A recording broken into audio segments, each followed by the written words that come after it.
All right, welcome back, everybody, to Coffee and Art in the Morning, Part 2. We had a cameo fiasco earlier. Not really, it was fun. But I had a couple of parts of, or a part or two. I don't know yet because I had a glitch when I was switching back and forth in my Cameo software live. So I'll check it after we get done here. So thanks everybody for being here. So we talked about doing another page out of the Big Mama Jamba Moleskine. And this is a page we've done before in it. And so if I get too zoomed in, then we can't see the whole page. But I think this is a good distance for doing a project. You know, but I can always hold it up a little bit if we need to. But yeah. So the other thing I need to do is get me my focus calendar. Got a new something to focus on. We're doing this calendar for my focus, camera focus. So I just kind of keep them a little bit handy. Although this seems to be working pretty well to focus too. Will you do a black or navy background on a color? I've done that, Suzanne. I've done lots of black backgrounds. Let me find one to show you. Let's see here. Let me grab a couple color books.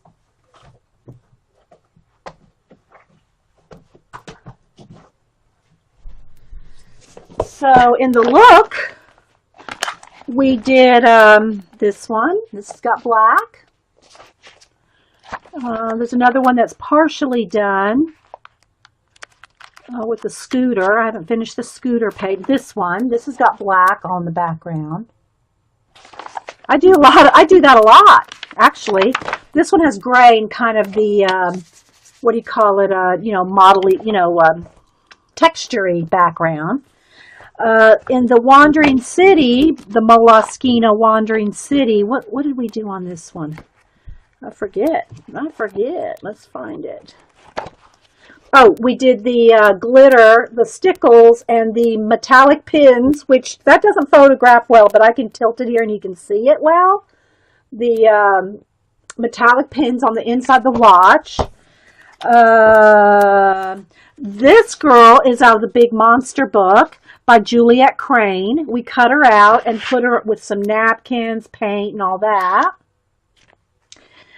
Lost Ocean, got a page here that's all black in the background, and then this is, blue here, but you get the idea. We've done there's really nothing to see, Suzanne. It's black paint. It's just solid black paint with the paintbrush. Paint, that's it. No washes, no nothing on the black. Just taking your acrylic paint and painting it. That's all it is. The Time Chamber, we got a couple. Here's this one, same thing.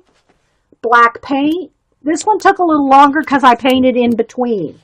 But it's just black paint. I'm not sure what really there is to add to that as far as explanation. Yeah. It's just black paint. So, yeah. And then I did, of course, white stars on top of it. But, yeah. Just black acrylic. Yeah, not on the black background. No paint. Yeah. I mean, no water. Okay, so then we've worked in the Coloring Studio book, one page. Actually, maybe 1.5. And then another one that I did yesterday. Okay, so this one we did a few weeks ago with dripping. And again, it's a little flashed out, guys, but if I get it too dark, it just doesn't look, it's too flash. It's too dark. So I'd rather have it a little on the light side than too dark while I'm filming. But it really is much darker than what you're seeing here. I mean, this dark purple here is, I wish I could see how dark it really is. It just looks a little flashier, brighter because of the light. But anyway, we did that one. And then Paula asked me to do a face page for her. I asked her, actually. I asked her if I could color a page for her, what would it be? And she said, as long as it had a face. Well, I love this Coloring Studio by Somerset, but the paper is like like cardstock. There's no tooth at all. I mean, the pages are thick and they're good for like any kind of water. But for doing portraits, I mean, I did her. I'm working on her, but there's no tooth. And I'm thinking that the one I want to do for Paula, I wanted to be able to have a lot of, a lot of blending. And this has only got like 4 or 5 colors and not a lot of blending. And I'm not even done with it. But it's just, I don't know. So I'm thinking that maybe we'll cut her, we'll finish her. And, well, that may take a while. We'll see. I'm thinking about maybe just finishing her, cutting her out, using her on in the Moleskine. And the big, here's our leftovers from this project. We had a little bit of napkins left, and, we can glue that in a desk journal, but I just threw it in here for now. So we've done a couple pages in the big Moleskine. So, well, I've just done so many. When you've done hundreds and hundreds, Rain, it does come easier. Just saying. Do a couple hundred and it'll come a lot easier. So anyway, but yeah, this one again, it's a little flashed out. You can see a little bit darker how it really is, right, like that. If I tilt it because I have a light right there flashing down right here on the work so that it shows up. But it does, make it kind of brighter than it actually is. So you can see that's actually pure black. And when you lay it down here, it doesn't look pure black, like my shirt. See, this is the color of that shirt, but it's not showing up that way. So anyway, but you get the idea. I think it's good enough. Good, Puffy Joe. So again, this was some napkins and paint, a little tiny bit of collage clock here, a little bit of collage something up there, and the rest is, the sky and the clouds, all that's paint. We did dripping. And again, it's asking me about my mail. I don't want my mail. You don't have to tell me about my mail. I don't want my mail. So if you're watching this recording on YouTube, it's a live chat in Ustream. Feel free to come and sign up, Coffee and Art in the Morning, or you can find me as Dee Dee Willingham. And if you sign up, most of the time you can get a notification anytime I go live. I think some of it has to do with your browser, whether you get that notification. But anyway, it's free. Come over and talk and chat. We always got a lot of fun people and other streamers that are here. So it's really fun to be here, I think. I think it's fun to be. I hope y'all have fun while you're here. I hope. So yeah, so that is a couple of the things in here. The other pages, the reason I thought we would work in this is because it's large and it's just got all kinds of stenciling, sprays, some collage bits, some napkins already in here. That one's stuck. There we go. And all kinds of just things started in the background from things that we've cut out from different magazines, napkins, or whatever. So what I thought I would do is we could go ahead and cut her out. So if you're you have an aversion to tearing things out of books, look away. It is a whole new family, Juju. Hey, Judy Patootie. And so I think we'll use her. I probably have to do some washes, maybe some marker here, something that's not going to take too long. I don't want to spend the whole 3 hours coloring her because then we won't have time to do the art journal page, right? So, yeah. So I think, let me get my X-Acto knife because this is not all bent all the way to the spine. So I probably need to cut it out rather than tear it out. Let's see here. So anyway, and this has coloring tools, test area on the back. It's not going to bother me to cut this out. So hopefully I'm not using a ruler. I'm just kind of going down there. There we go. So again, this is out of the Coloring Studio, Somerset Studio. Their first issue of Color Book, their first Color Book book. And they're going to have other ones because they've already had a call for people that want to submit. So if you want, I don't know, the time already might be over. So, oh, I should have used the ceramic cutter. Well, it wouldn't have got down in the crack. Yeah, it wouldn't have got down in the crack, but that's, I should have. It's right here, too. I have it right here. I should have done that. But anyway, I wanted to get right down in the seam. So, anyway, I've already painted the background green as like a base coat with some acrylic paint, but we're going to cut that out. So I'll do that here in a second. So we're going to cut her out, finish. Oh, look at that. That's kind of cool, right? Look at that. This is the kind of thing that make my day. Things like this makes me happy when this kind of stuff happens. So I'm just going to set it aside for a second because I do want to show you some other Happy Mail that I got after my stream on Tuesday. I got Happy Mail from a girl named Leah, and she sent a bunch of art cards and a birthday card. So, and the birthday card was like in the envelope, so I don't know if she wants me to use it like to give away to somebody, or if she just, sent it to me as a birthday card. But look how it folds out. Look at that, how that folds out. Isn't it so cute? It's all popped up and folded, and see, it's a stand-up card is what it is. You can stand it up. So, but look how cute that is with all kinds of little die cuts. But I was so impressed with her art cards. So let me straighten them out here because I had them in a stack here. So she sent these art cards, and of course, we love to do a giveaway. We love our giveaways. So, hey, Lisa L. Hey, Callie. Anybody else popping in? So these are the cards that she sent, and they're all she has stamped on the back. She signed them all, but look, and they're in plastic. So you can still see the glitter. So she's got a lot of glitter on them, and they're just so gorgeous. Little bee and a little flower here. I just love them. Look at this one with the bluebird.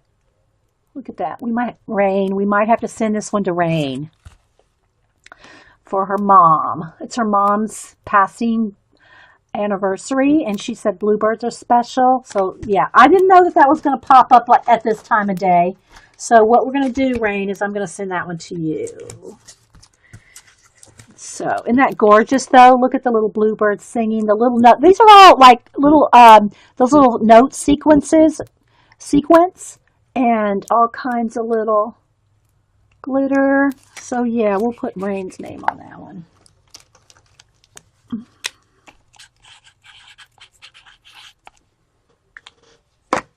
I don't even know if she's still here, but if she's not, but we're going to send it. There you are. Yeah, okay, so we'll send that to you, Rain. Let me show you the rest of them. Where did I put them? Oh, here they are. This one has a big hello on it, and it's I don't know if it's some kind of an embellishment that she purchased, or if she did the little wire, but it says hello in wire. I love that little phone. So that one, and then this one says inspire. It has a little Eiffel Tower and gears on it. Gee, I wonder who would like this one. Hey, Eileen. So that one has some little metal gears. Again, the shine is because it's in the plastic. And then this one has a little heart and a little flower. But all her backgrounds and everything, she's got stamps, some paint, some paper, all kinds of little things going on. So these are just awesome, Leah. You did a great job. So there's that. And then she sent me this book. She said, I'll read what it says on the inside. Now, I'm obviously not going to cut this up, okay?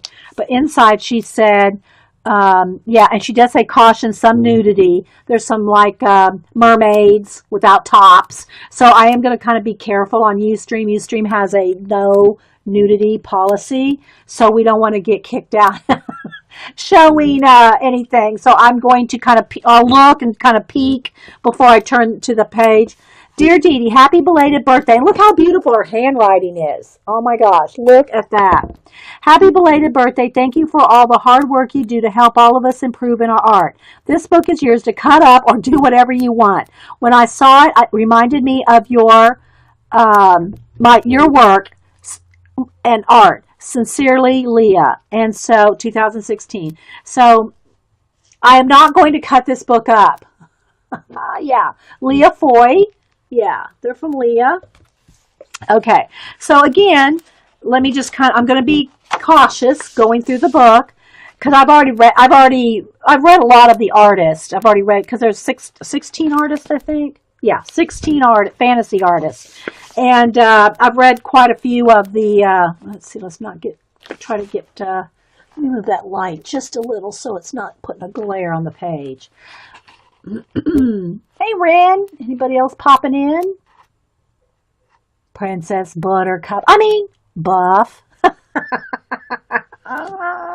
Hey, Carrie Ann.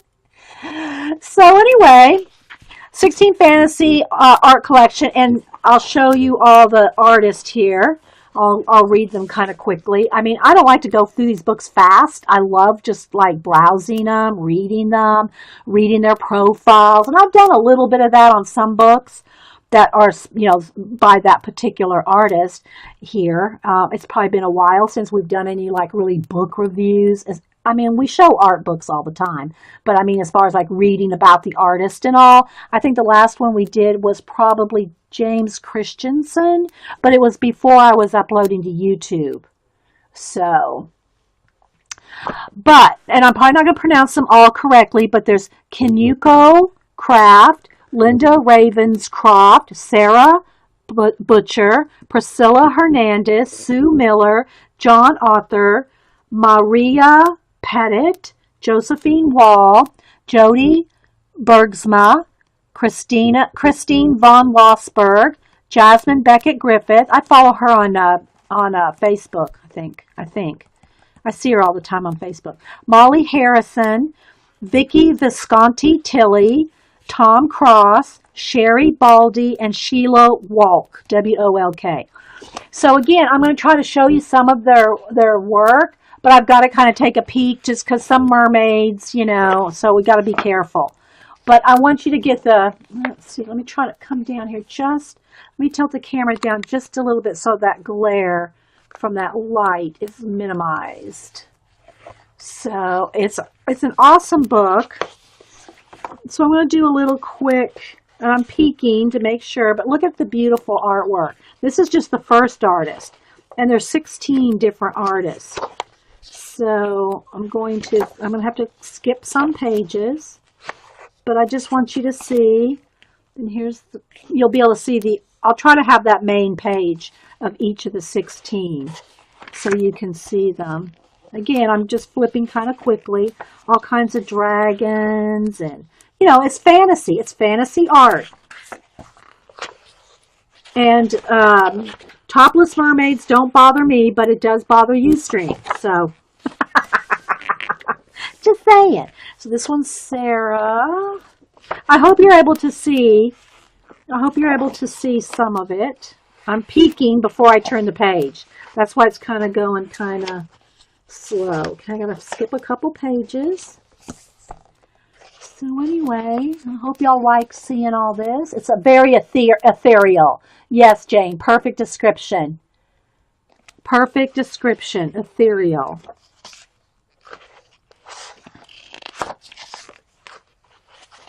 And I love all of it. It's just all gorgeous. And again, there's a write-up about each of the artists. And I've read quite a few. I've read probably about half of them.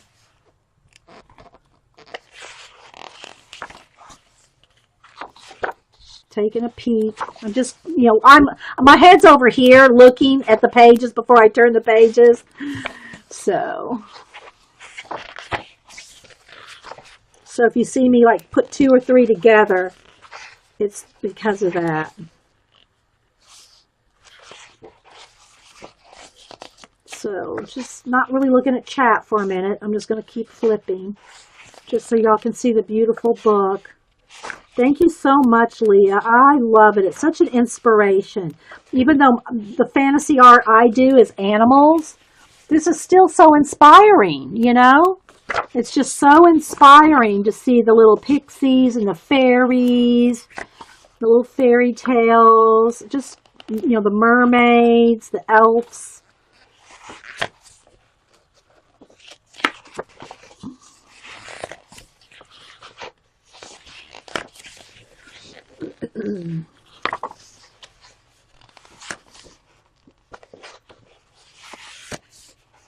So I hope y'all are getting a little bit of a view of some of it.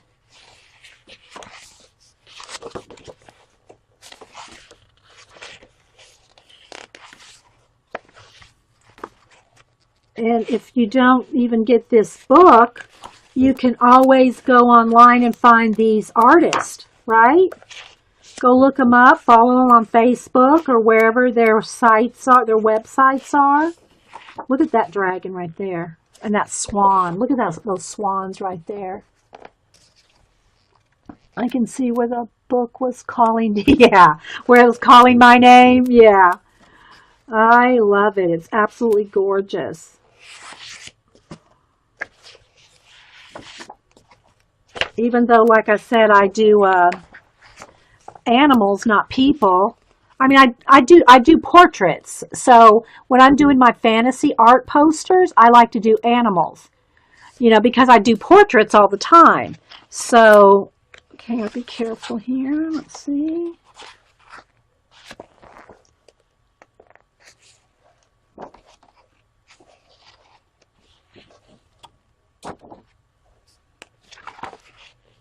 But that doesn't mean I don't get inspired by every bit of this, you know?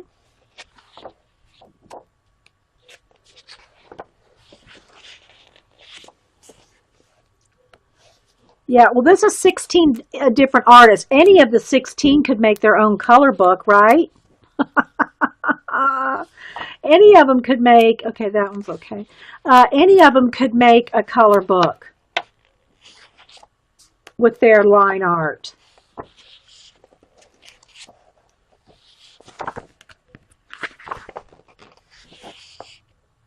Here's some just drawings right there. I think this is the guy. No, that's the girl there. Okay. Gotta be careful here. Hang on. There's some mermaids. Gotta watch those mermaids.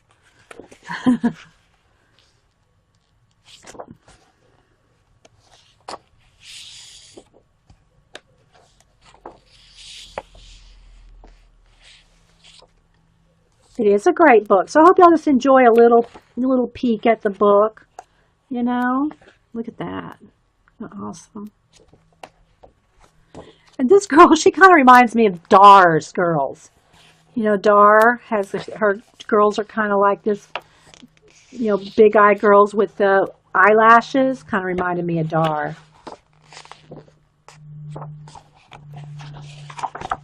So, hope y'all enjoyed a little peek at this book. Look at this one. Oh, look at that. Isn't that absolutely stunning?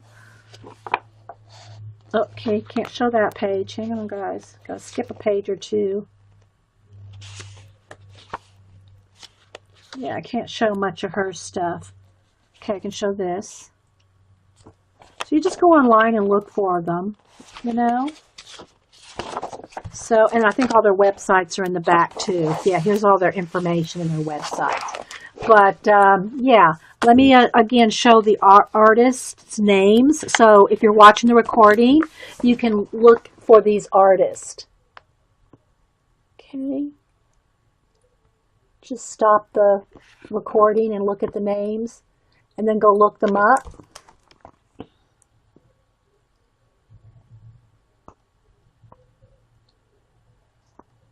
I know, it's an amazing book, isn't it? So there you go. And the book's called Pure Inspirations Fantasy Art Collection, a compilation of artwork by 16 extraordinary artists. The ISBN is, let me adjust my glasses here, 978-098-19-76211. Okay, and it's in the U.S. it's $30. So there you go, a little bit of some fantasy art looks. I know, isn't that great, guys? Hey, Carol, anybody else popping in? I think I said hi to Eileen. In other words, the enabler elf. Speaking of elves. So yeah, so if and it's really, the cover's even it's all, the butterflies are embossed. Can you see how they're kind of raised? It's just a gorgeous book. Thank you so much, Leah. Love it. And thank you for sharing your art cards as well. So there's that happy mail. I'll put the card over here for Rain. I'm slowly getting out all my happy mail. Happy mail and giveaways. I think as of today, the mail that went out has gone out today. I am all caught up with everybody that has requested an art card. And of course, I have no more. I have to make another batch. But I think everybody that's requested an art card from me in the past couple of months now should have one of my art cards as of the batch going out today. I still have a couple giveaways to send out, and yeah. Okay, so let's go ahead and I'm going to read chat a minute, and I'm going to cut her out. So, yeah. This is out of the Coloring Studio by Somerset Studio. They've come, they had a color book come out a couple months ago, and I've shown it and flipped it and all that. And the only other page I've completely finished is this one right here. We did this on a live show. And this is out of that book. And I'm going to use her. And really, you want to finish coloring everything before you start cutting out. But we're like skipping ahead because we're going to do an art journal page with her. But if you're going to do an art journal page using a color book page, you want to probably color it. You can still tear it out, but put it on something smooth without anything under it, and cut it out. Color it before you cut it out, because especially if you want to glue it into a art journal that's already got collage in it. And I'm going to just trim these flowers where I want them. If you're going to use it in an art journal page, you're going to have lumps and bumps. If you are like any of us that do backgrounds with collage, mixed media, and all that, you're going to have to be fighting lumps and bumps. But I have to say, this particular book is pretty thick. It's maybe 60 weight cardstock. It's not really thin. So we'll probably be okay to color with a marker anyway after we glue it in. But I'll test it out. We got to find a page that we want to put it in before anything else. So, yeah.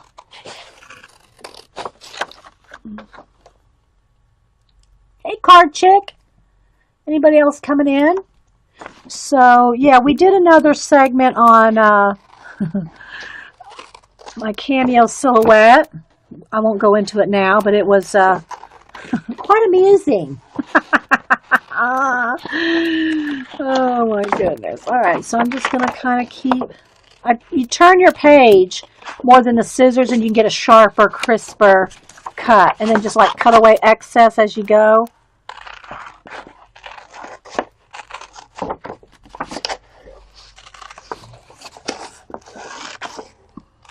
And it's your art journal page. If there's a leaf right there on the edge, I'm not going to keep that. It's your, it's your page. You do what you want with it. Cut out some things if you don't want them. Just whatever. Okay, now, in this case, this is another thing where I would hand draw them in. You can see it on her face right here. Those little jewel things, like some kind of chain. Like there's a chain going around there.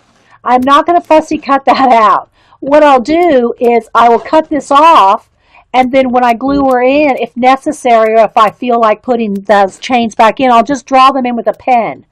I'm not going to fussy cut around that chain. Okay, I'll just hand draw it in if I even feel like it needs more. But in the meantime, there we go.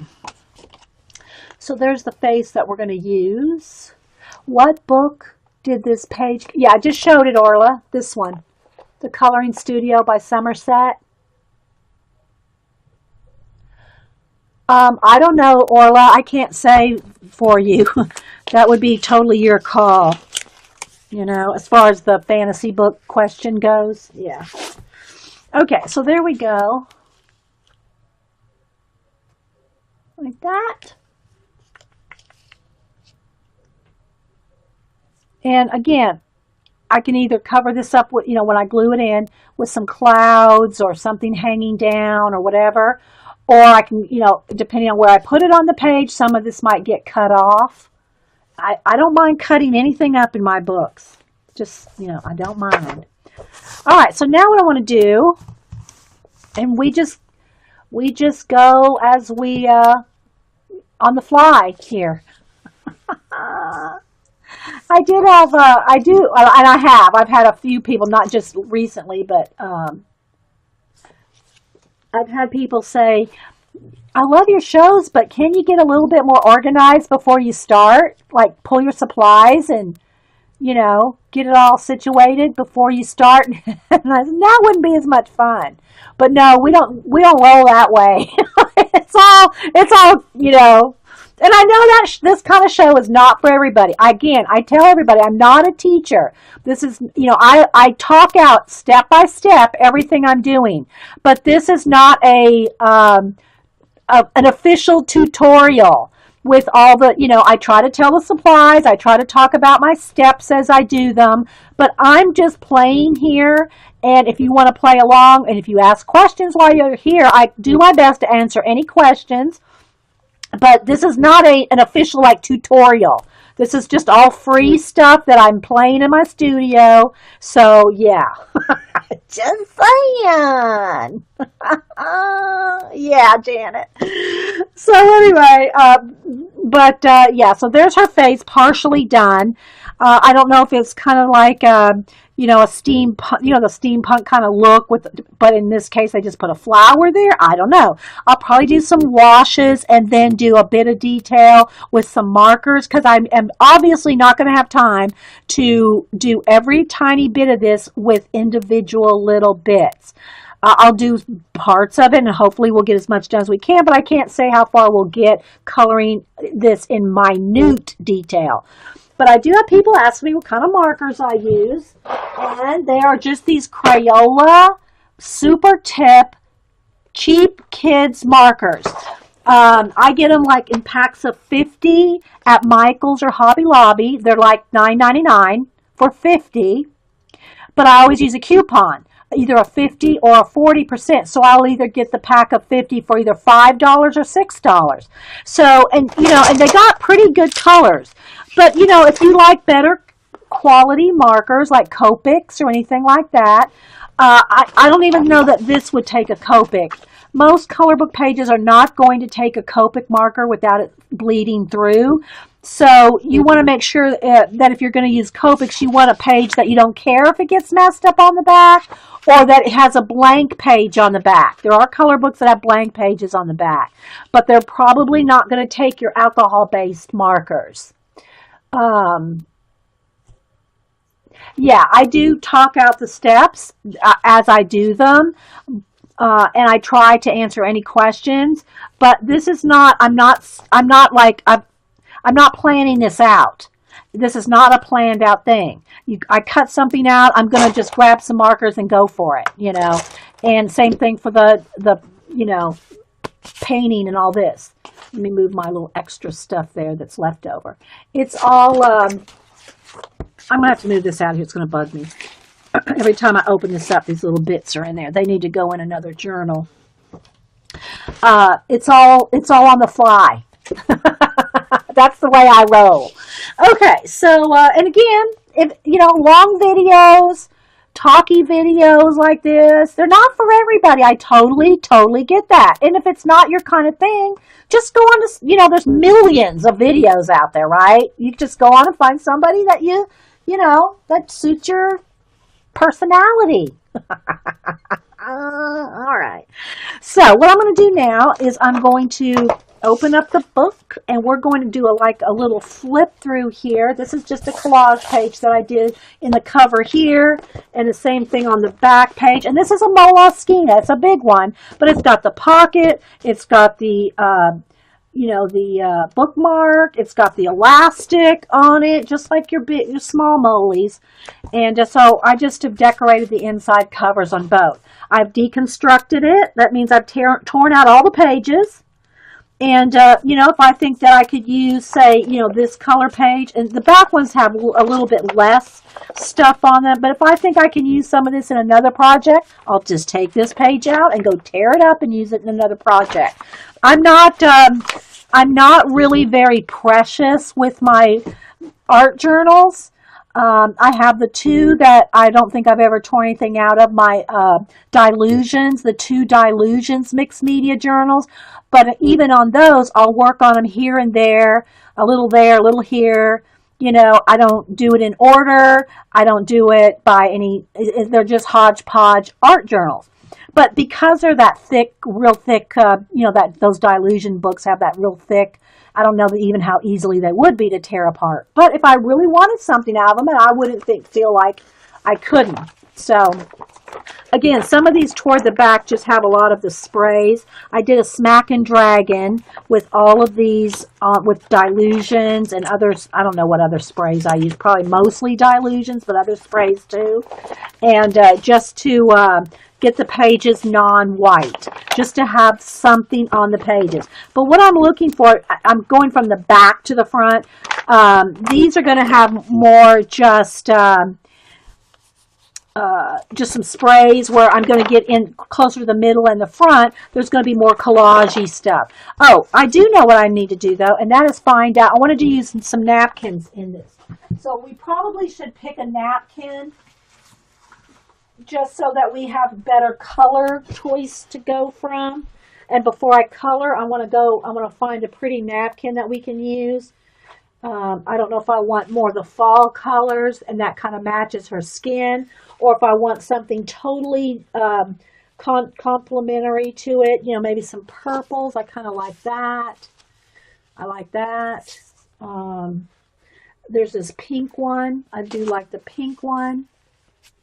Kind of like that pink. I'm liking the pink because it's got that dark teal and it's kind of bent up. It's got a dark teal in it. I think we'll go with that.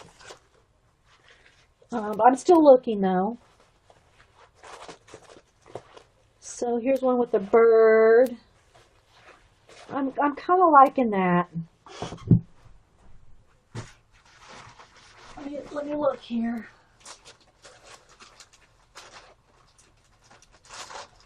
There's a couple other ones. Let me dig through these. If y'all have any questions, put them in caps. Here's another one with a bird. That one's got red. I'm still liking the pink with the bird. This one's got some butterflies. I'm still liking the pink one, though. I think we're going to go with that. It's just speaking to me. We have this watercolory looking one. Still liking the birds. Okay, we're going to go with that.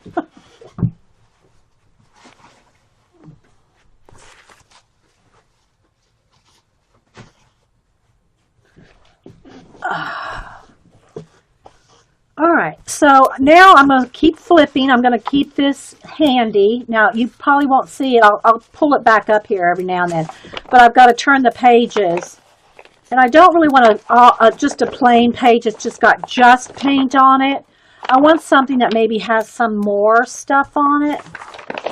But not napkins. I don't want these ones with napkins. So you can see, I'm just going to look for a page. Again, I got my pink napkin sitting right here. Just to flip through. Love the napkin with the flowers and the birds. Yeah. That one we didn't let dry before we shut the book on that napkin. A little piece of napkin there. Whoop. So, ooh, I'm liking that. That might work. I'm liking that so far, so I'm going to set this one out just in case. Keep looking. This one's already got, oh, you know what? This one's got this napkin already on. That is that napkin. Oh my gosh.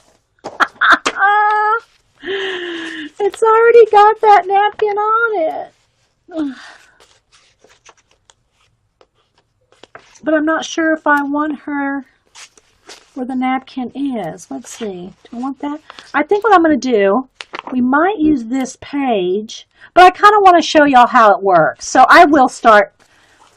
This has got enough of the same colors that we can start over. You know, it's the same napkin, but I want to show how we're going to do the whole thing. And if I just start with one already done, so we're going to keep going. We'll just go with that one, I think. Yeah, it's got that napkin on it already.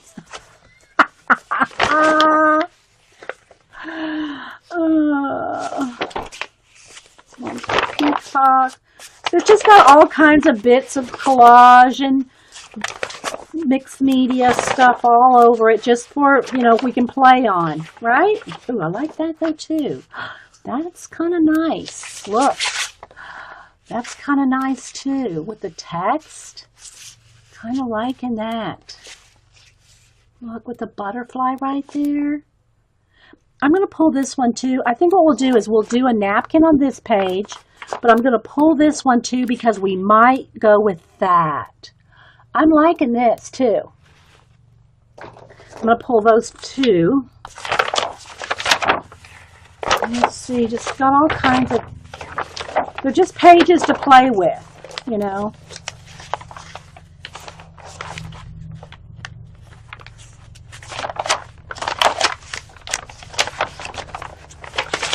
Okay, so I think there's this one, and there's this one we've already done. So we're going to go with those two. We'll pick, uh-oh, that was almost a no-no there. I smacked this book on the edge of the lappy. We don't want lappy to go backwards. Okay. All right, so we're going to go with these two. All right, so we'll either go with her on here, which I like. I'm liking it here because I like the way that butterfly is like right there. But we're going to go ahead and do another page as well. Now, here's the thing about doing a napkin. This is already coming apart. And I used Jean Sassy Pants is the one that showed us how to take a piece of tape to separate that other layer here. That first layer came off real easy. Here's the thing about using a color. So the tape, see how the tape is pulling that apart? The thing about using a napkin on a pre-colored page, the colors will not be as vibrant. So to keep them vibrant, you probably want to either paint some white down, or you could always put glue this separately. You want to glue them separately. Don't try to glue this all together on a page because it just won't work. So I'll probably put some white paint on here where I know I'm going to put the napkin because I'm going to show you the difference. And I've done this before. Okay, so if you start with a white base, look at the difference between the colors in the napkin. Okay, let's see if I can get it right up under the camera. Well, I'll just pull the white one out from underneath. I see how vibrant that is, the background. Now look, if you take the white out, it's not near as vibrant. So if you're going to use napkins, it's good to use them on a white under paint, under base, rather than on, look, well, you can see it right there, how obvious that is. If you want to keep the vibrancy of the napkin, you may not. You may want it kind of dulled down so it doesn't stand out as much. This isn't too bad because this is kind of a light area. It's got a light area there. It's not as bad as, say, look, on the black. See? If I started with a black background, say, that's real obvious there. So either one. So now what I want to do is I'm going to go ahead and just go over here and get some scissors. I just want to cut this napkin in half because most napkins, decorative napkins, have it upside down and right side. You can see the birds look up, facing up, and the birds are upside down. So, if you want them, and I don't want every bit of it anyway. I'm going to just do edging. So I want to kind of decide how much of the birds I want, how much of the napkin I want, and where I want her. And again, I may end up with it on the other page, but I do kind of like those polka dots. We could do more stenciling. We have our, cameo cutouts.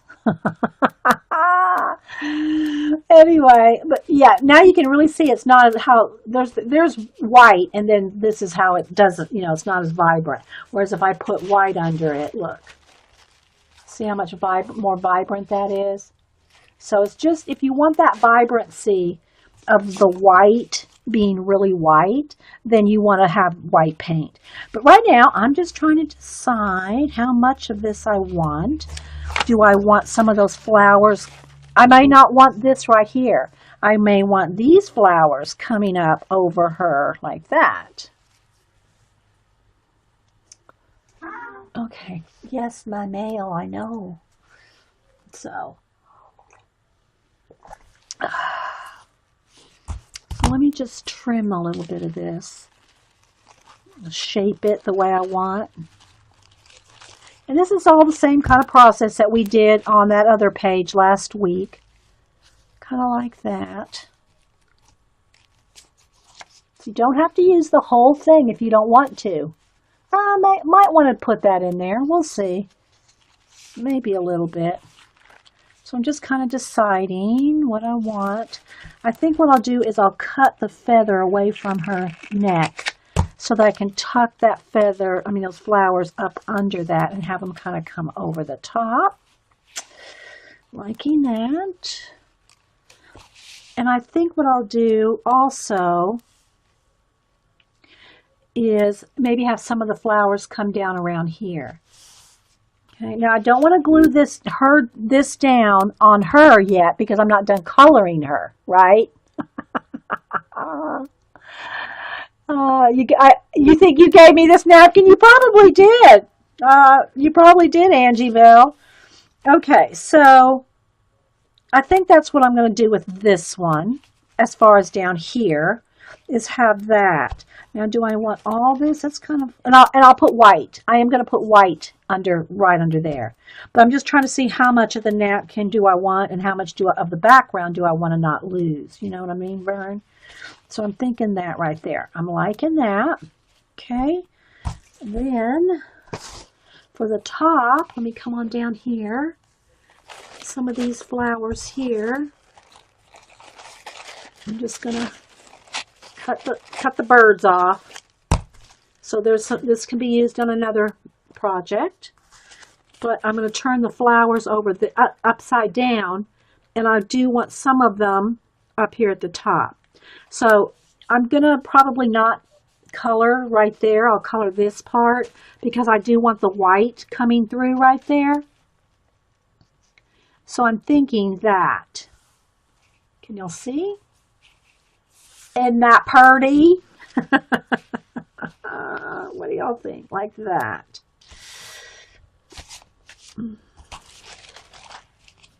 With the little feather over the top. Oh, look, the word Paris is right there, too. I didn't even notice that. Look. She's our little Parisian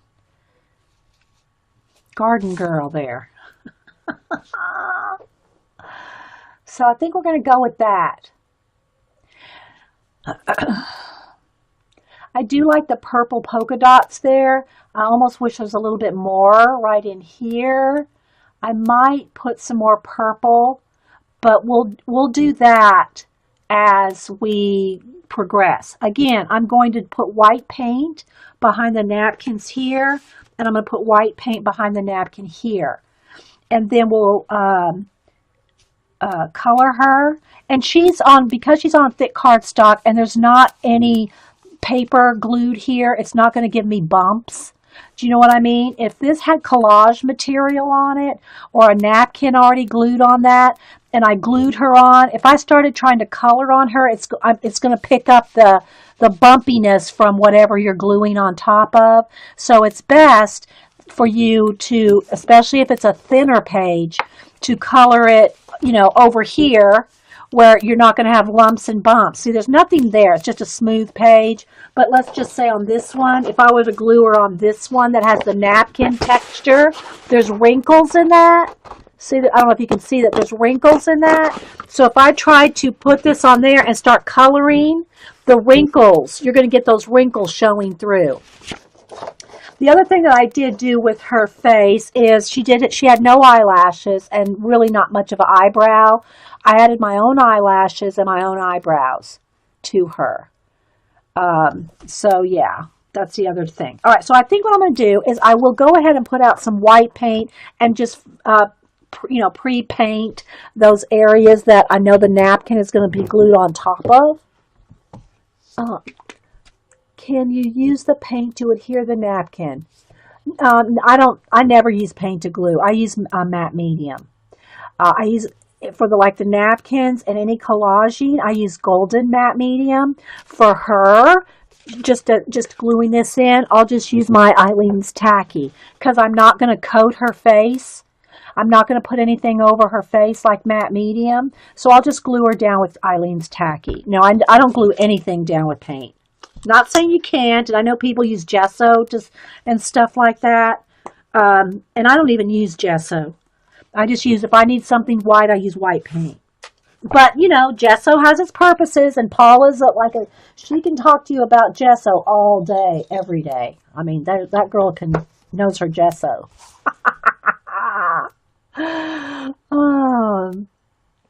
Okay, so I know that behind here I'm going to want, this to be white, just for the vibrancy of the napkin's sake, right? So I'm just going to put just a light coat across here where I know that napkin's going to be, and then we're going to we'll let the whole thing dry while we're finishing up on her, right? Okay, same thing for, I wanted this probably about to here, and it's mostly in the middle of the napkin. So I'm just going to make us a nice light area for the napkin, and we'll let this dry.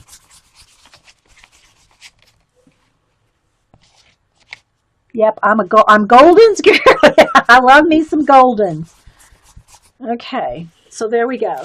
That's where the napkin's going to go. But for now, I'm just going to set this, kind of here. I don't want to, get everything way far away because I want to kind of, go with some of the colors in the page and in the napkin. I want to go with some of those colors in here. Okay.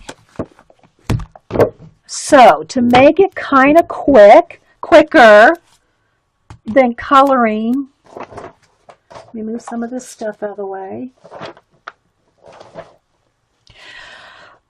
Coloring every little bit in here with markers, like every little petal, and shading every little petal. You can do that, and I probably would do more if I was doing a full, just this is all I was doing today, right? If I was going to work 3 hours just on this, but we're trying to do more than just that. So I try to give you the ideas, and I always do try to, no matter if I'm doing a portrait or any kind of project, I try to complete at least an area so you can see where to go with it. So even if I don't finish every little petal shaded for you today, you'll see if I shade 3 petals, you'll know how to do all of them, right? So you don't have to see me do every single petal to know how to shade them if I do 2 or 3. Know what I mean, Vern? All right, so I do want some pinks and purples. So let's see. I'm going to go with some of the vibrant pink because there is this vibrant pink in the napkin. If you see it on white there, it's really vibrant. So this is carousel pink. So I'll and I just use Americana craft paints.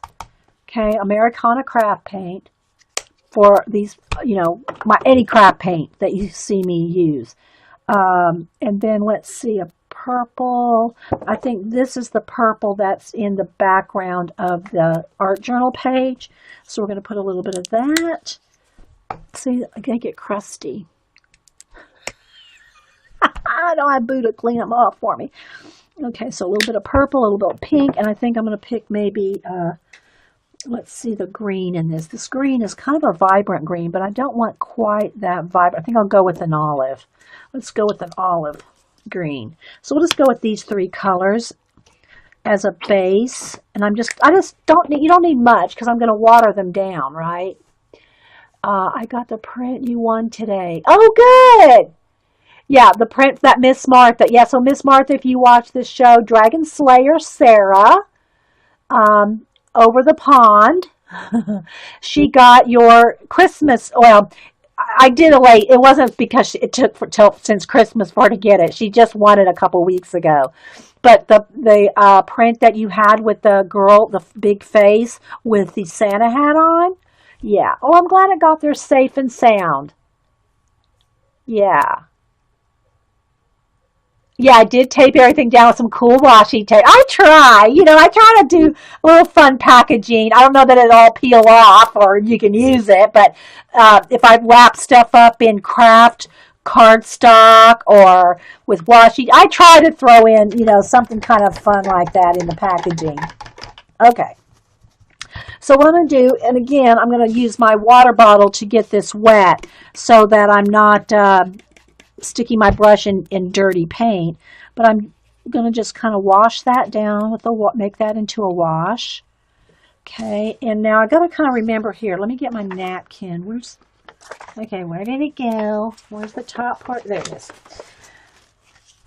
How far I wanted this to come down. Okay, so I kind of want it there. So I think I will want pink on her. Now, again, I don't want to color this pink because then the vibrancy of the napkin showing through. I want that white. Even if you see a little bit of the color book behind it, it still looks kind of cool. Just to see that little bit of color book through there, kind of see that? So I don't want to paint that pink, but I do want this pink. So I'm going to just do a wash, and I want it really washed, watery, because I still want to see the color book lines. Okay? I want to see those lines coming through.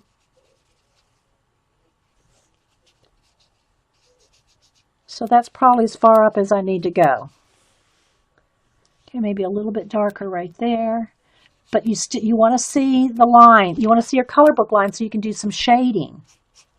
And like I said, this particular color book is pretty thick paper, so it's not going to sink through. It's not even hardly wrinkling because the paper's thicker. Every color book's going to be a little different, right? It is more beautiful. Okay, so Dragon Slayer Sarah is saying it's even more beautiful in person, Martha.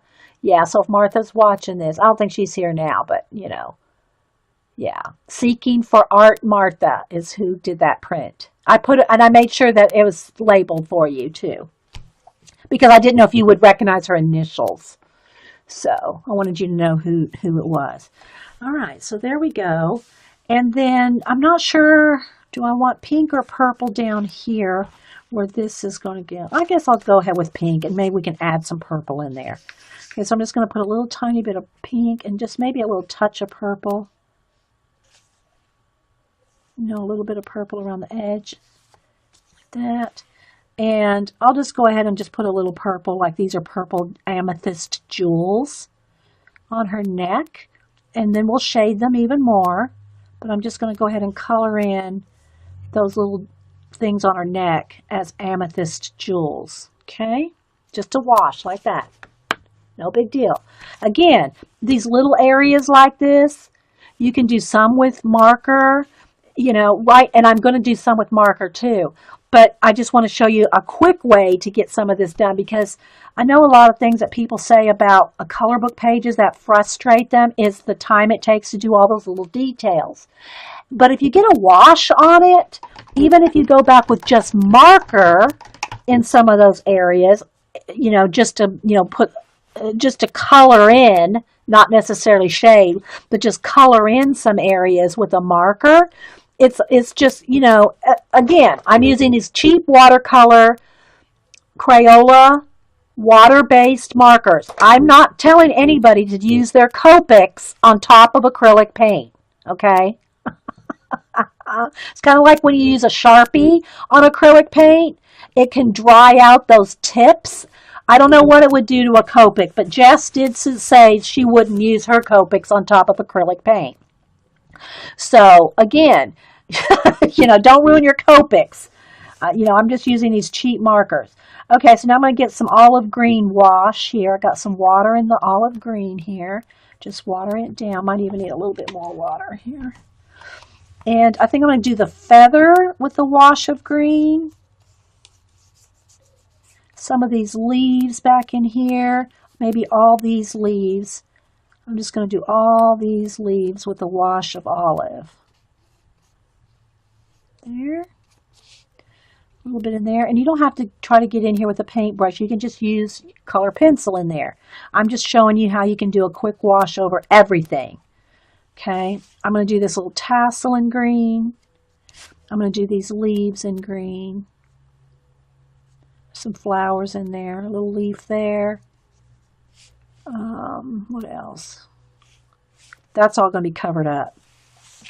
Okay, so that's all I'm going to do in the green. Now I'm going to take a little bit more purple. Oops, got a drop of water there.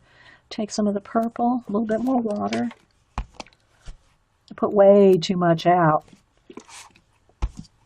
And I think I'll go with purple on all this.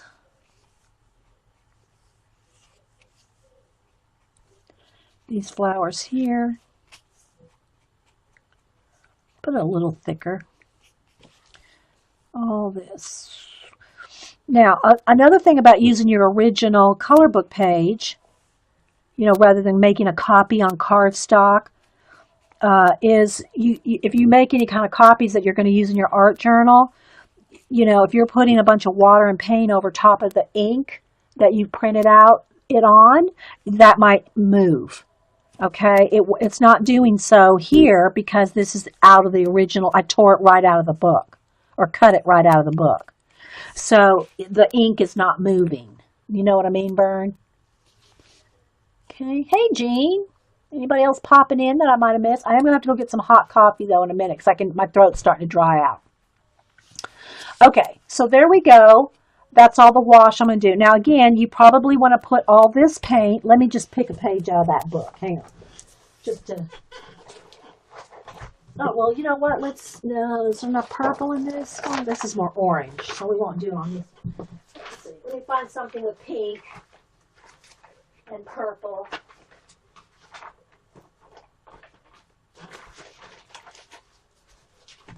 Okay, this has got pink and purple in it. Let me just put her aside. What I'm going to do is rather than waste all this, get a palette knife. Rather than waste all this, we'll just pick it up and just at least scrape it on something, because this will give it more texture and whatever for the next project. And if you don't like this much texture-y stuff like this, let me finish scraping this up and then I'll show you. Scrape it all in here as much as you want. Okay, use up all that paint. I tore that napkin a little bit, that's okay. Maybe I'll put a little of the white on there too. Then just take you a baby wipe while the paint's wet that you just scraped on your extra page. And take your baby wipe and start kind of blending it out and moving it around. So you're using up that paint, but you're also getting another page prepped for something else. See? And the same, or if you don't want to use your palette knife, you can just scrape it up with your baby wipe and start, using up the paint. Okay, I gotta tear that little bit off. And using it up. So you have some start of the next page, right? And you're not wasting that extra paint that you squeezed out. So there you go. So I'll just set this one aside for another day, right? Then if I need those colors, if I need more of this color, it's probably best for me to use it up on another page first anyway, because it's probably going to dry out here before I get to the next process, before I get to using any of these colors again, which I may need. But if I wait to you just let that sit on the, the palette while I'm coloring and doing other things, it's probably going to dry out anyway, so you might as well use it, right? All right, so there we go. All right, so where's our girl? Let's bring her back. Let's see if there's any questions. Try Trina. The new printer ink is not as bad as it used to be. That's true. My HP, my old HP, that I had for quite a few years was great. I love the HP for my photographs, right? But it was more, if it got wet, it smeared, right? My new Epson, well, I say new, my Artesian, it's a couple years old now, is not near as bad as the HP. And I'm sure now, after even a couple years later than my Epson Artesian, now there's probably, the ink may even be more permanent than, even that one. So that is true. Also think that after they've been printed for a few days, it's cured. Yeah, or sometimes you can hit it with a heat gun. That helps too, to make sure that the ink is totally soaked into the paper and all that. But I would recommend, if you're going to do like we just did here, I'm using just cut it right out of the book. But if you want to, if you're going to make you a copy to put in your art journal, that you make sure that it's not going to be a hot mess, right? All right, so I am going to hit this with the heat gun and dry her really well before I put any pencil or marker on it. But I'm going to first go get some hot coffee. So just hang on one second, guys.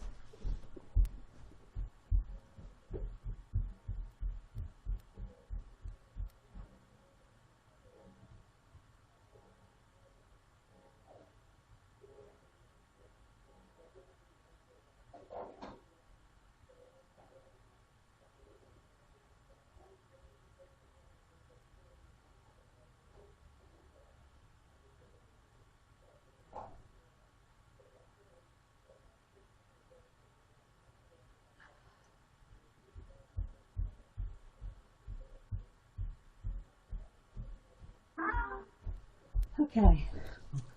I heard that stinking mail thing pop up again. Okay. All right.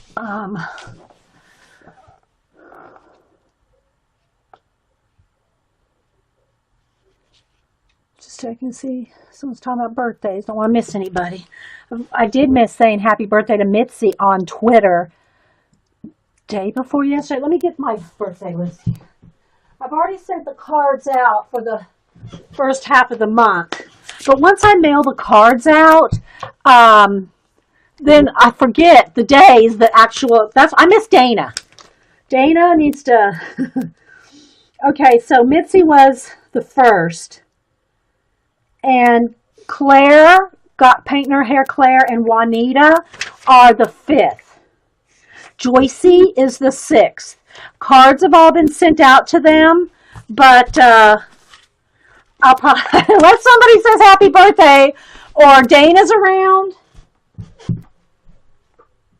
or Facebook announces it, then I don't know. But that's whose birthdays are coming up. Cards are gone out to all those.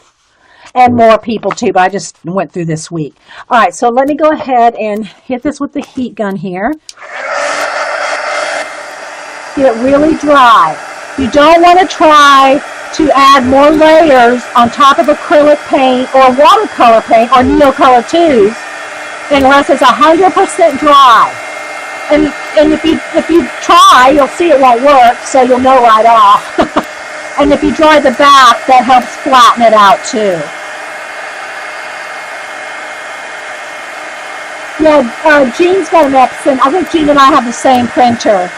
Epson Artesian.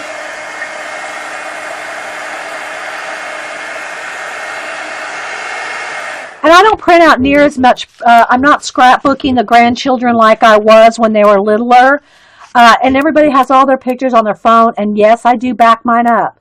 I have my pictures on my laptop, my main computer. I have a lot of them on the cloud till my cloud filled up, and I'm not paying extra for the cloud. But I have them on Facebook. I have them backed up on 2 thumb drives, and I also have them backed up on an external hard drive. So I back up my stuff like 5 places. But what I'm saying is I don't print out as many actual photographs as I used to any longer. Because everybody puts them on their phones. We all have our pictures like so handy. I know that's dangerous though. If that's the only place you have your pictures is just one place, you're asking for trouble there. You broke your Artesian? Oh, rest in peace, Jean. Uh, yeah, the ink is expensive. Well, even my artesian, my Epson artesian, my Staples doesn't carry the single cartridges in the store any longer. I have to order my cartridges unless I buy the big pack of all the colors. Which when you're out of one color, you don't want to buy a new pack every. So I go in and I order at Staples, and it's usually here within 2 days. Hey, Juanita, you have returned, and we just mentioned that you have a birthday. 2 days. Hmm.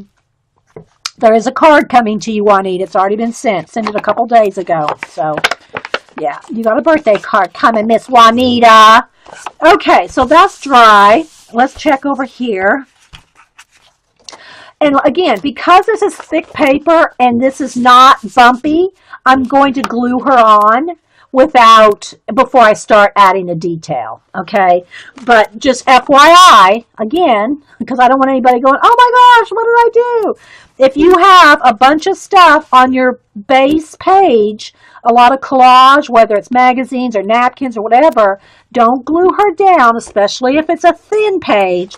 Glue it down and then start trying to color neatly, because you're going to pick up lumps and bumps from under here, right? Okay, but that's not that, we don't have that worry right now. Okay, so now let's go ahead and glue her down.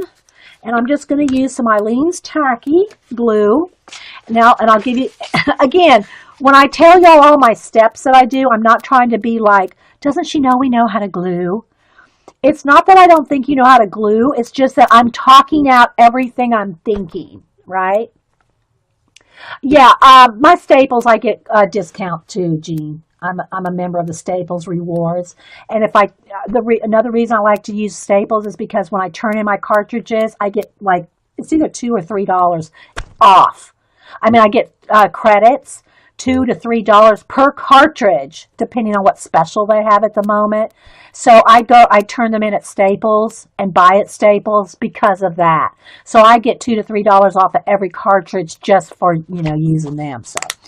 But I have used Epson's online as well, Jean, in a pinch. Okay, so what I do is I put a big thing of glue here, especially if this is a thicker paper, right? And I smooth it out. Don't try to glue it down like this. If you try to glue this down, all those lumps and bumps are going to come through the page. It'll be a bumpy page. You want to smooth it all out. And I'm just going right off the edge. If I get some on my desk, I'll just take a baby wipe and get rid of that glue off my desk. Or you can put wax paper, under your page, whatever. But this way you can pull, or I have phone books that you can put your thing you want to glue in a phone book and do the same thing. And then when you close the phone book, that page is just, sealed up, and you never, it's a good way to recycle your phone books. All right, so it's all off the edge. I pull the glue off the edge. Now, I did get a little bit here, so let me get my baby wipe back out here and just kind of get rid of some of that glue.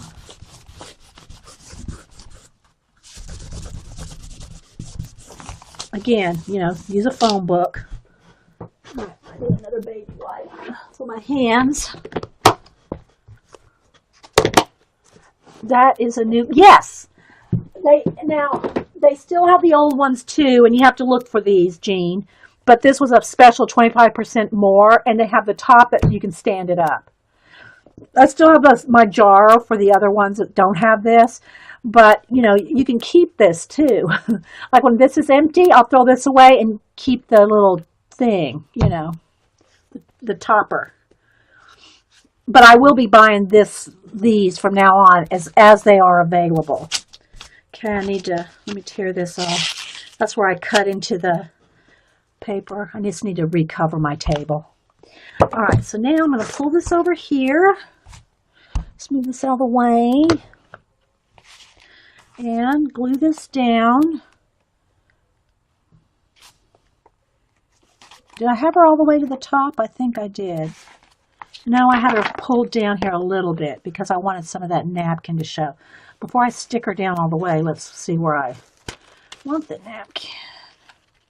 Yeah, she goes up a little farther. It's right about there. Okay. So glue her down. Oh, wait, I don't want to glue her feathers down. Remember, I wanted to tuck that napkin up underneath there. So let me just kind of pull those feathers back up there. All right, so now what I'm going to do is to glue the napkins down is my matte medium. Let me get a tray here. And my brush that I keep in glue. I keep my, the only brushes I keep in water are my glue brushes. They're like crusty old paint brushes that have seen better days. They get turned into glue brushes. And I keep my Golden Matte Medium in the dishwasher bottle. This is all dried paint, so it's not hurting anything. And that way you can squeeze out as much as you want. Thank you, Sunset Carol, for that tip. Yeah, you get a fancy one, Jean, with a feeder and double-sided scanner. Yeah, mine's a scanner printer to the Artesian. I forget the number on it, but we each had one until you got a new one. You upgraded, Jean. Okay, so now I'll sop out any excess water in my glue brush, and I'm going to go ahead and start. Oh, it missed a little spot there. And I'm going to put down a coat of Golden Matte Medium where I'm putting the napkin down. Okay, that's all I just needed. I just need it right where I'm going to put the napkin, because I had an exact spot where I want those flowers to come right there and the Paris to show through right there. Right there. So now I'm just going to go glue this down and be gentle because it is a napkin, right? But because it's painted white underneath, the vibrancy of the white is popping through. Okay, so, and I'll trim off any excess after I get done here. So, there we got that part.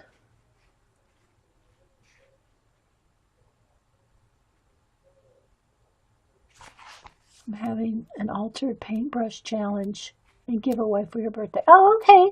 My Fairy Treasures, Angie Bell, is announcing on her YouTube channel that she's having an altered paintbrush challenge and a giveaway for her birthday. So, check out her. I'm trying to get myself out of the habit of certain words. Check out is one of them. Go and look. Go look at Angie Bell's YouTube channel, My Fairy Treasures, and look at her challenge. Nice to have a couple of weekdays off so you can sit with y'all. Oh yeah, it's nice to have you. Hoo-hoo! No, that's ho-ho!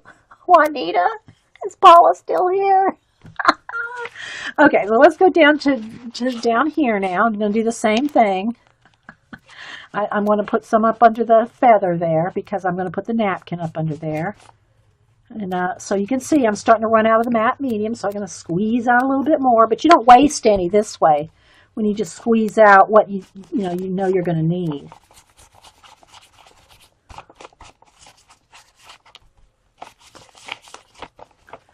All right, now let's tuck this up. Now you want to be careful. You don't have 3 shots at this.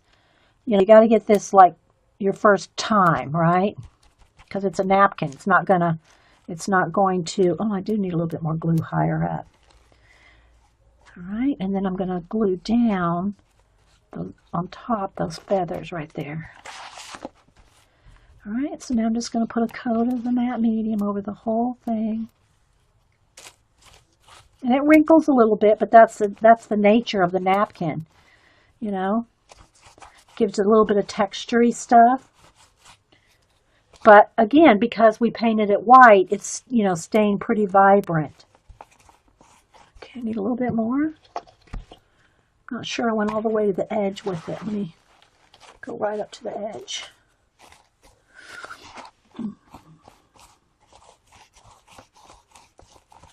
And Juanita has a channel too. She Spins, I think is the official name of it. Links are open. Y'all can post links. Speaking of glue brushes, you had an old foam brush that fell apart, and the inside plastic support is handy for spreading glue. Yeah, that little white plastic thing on the inside. Good idea. I use foam brushes if it's like a art journal page that I'm going to put a coat of varnish over the whole thing. So I know what you're talking about there. Let me see if I got one handy. I'll show. Okay. Well, I don't want to take it apart, but all right. So if the foam brush falls apart, well, maybe I can take one apart because this one's pretty old. So she's talking about, Sunset Carol is talking about that. The inside of a crusty old foam brush. To save this bit to spread glue or paint or scrape it or whatever. So yeah, good tip, Carol. Good tip. Okay, I don't think I'm going to need any more matte medium for anything else. But you know what I did do wrong, guys? I'll tell you what I did wrong. I did the page upside down. Because now I've lost my purple polka dot. So I'm going to have to get out some paint and my foam. Because I really like those polka dots. I covered up the polka dots. I did instead of doing it this way, where the polka dots would have shown, right here, I've covered up the polka dots. So we're going to have to get out some paint and put some polka dots. Because that's what I really liked. I like those polka dots. Thanks, Jane. So, yeah, I'm going to have to redo polka dots there. Purple polka dots. Have to have our purple polka dots. All right, so let me go ahead and dry this now. We're going to dry this next. That's what I really liked about this page, was those polka dots.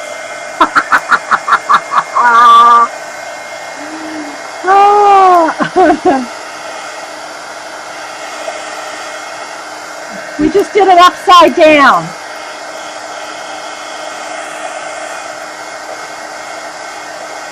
Carrie, where were you to not correct me on that? Just teasing. Just teasing. Carrie doesn't have to do that. Oh, but she did help us out this morning with the Cameo. For those of y'all that weren't here, I'll have to make that its own little 5-minute, 10-minute video or whatever. Well, I was using my Cameo this morning. Let me cut while I talk. There's still a little bit of, I'll have to dry it a little bit more, but I'm going to go ahead and start cutting this off. This morning when I was using my Cameo Silhouette, we did a studio, I did a face-to-face in the studio this morning, so that I could just, every now and then, every month or two, I like to, do a face-to-face to say hi to y'all so that you don't just see just my hands. You know what I mean, Vern. So I was going to do some Cameo Silhouette cutting out, which I call her My Majesty Camille. Well, I haven't used her in a while, obviously, when you hear what I did. So I'm sitting there with my paper, and I had a 12 by 12, and first I thought my paper was just small. And I was trying to feed the paper through my Cameo for a cutout, right? And the little feeder things, it wasn't fitting. And I'm going, well, I know my paper's 12 by 12. Why isn't it gripping it? I haven't moved anything. I haven't adjusted anything. I haven't changed anything. It's not, the paper feeder's too wide. For the paper, what is going on? Oh, finally, Carrie goes, Dee Dee, I think you need to put that paper on a mat. I forgot to put the paper on the cutting mat. I was trying just to feed the paper through, thinking it was going to cut. So, yeah. So, thank you, Carrie. All right, now it's still wet, so let me keep drying here. Yeah, I bought about $7 worth of new files, which is 14 files for $7 and 50% off. You would have loved that, Jean, if you would have been there this morning.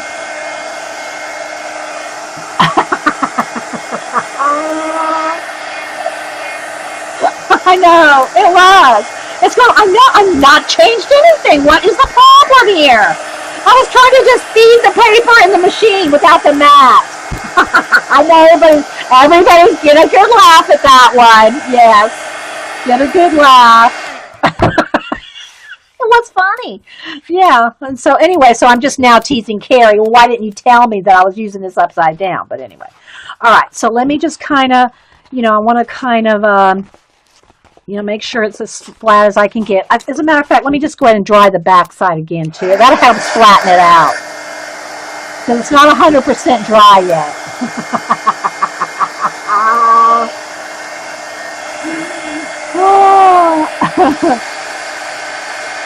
Yeah, when I turned it, because nobody could see on the inside of the machine, so I turned it around and tried to explain the little white rollers. That I hadn't moved those little white rollers. When I turned the machine around and showed it to the camera, Carrie goes, "Oh, well, look, you have, I see, yeah, put your mat in there." Oh, my goodness. All right, I want this nice and dry. I want it real dry. See, I can still feel it's cold, so it's still not dry.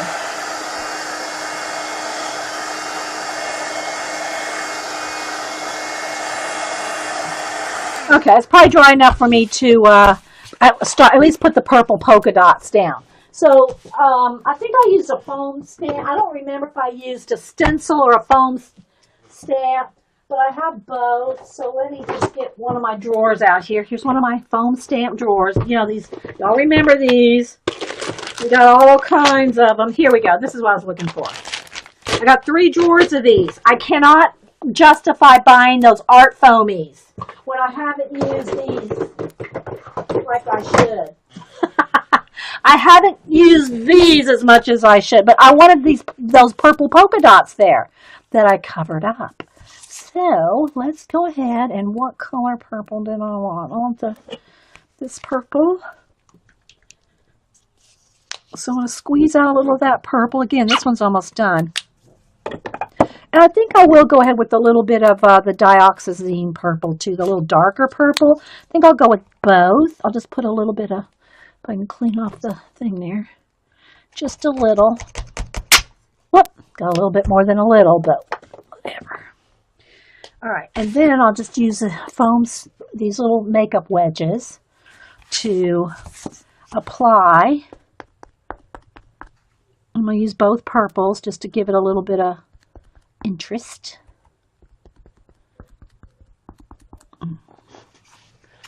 So,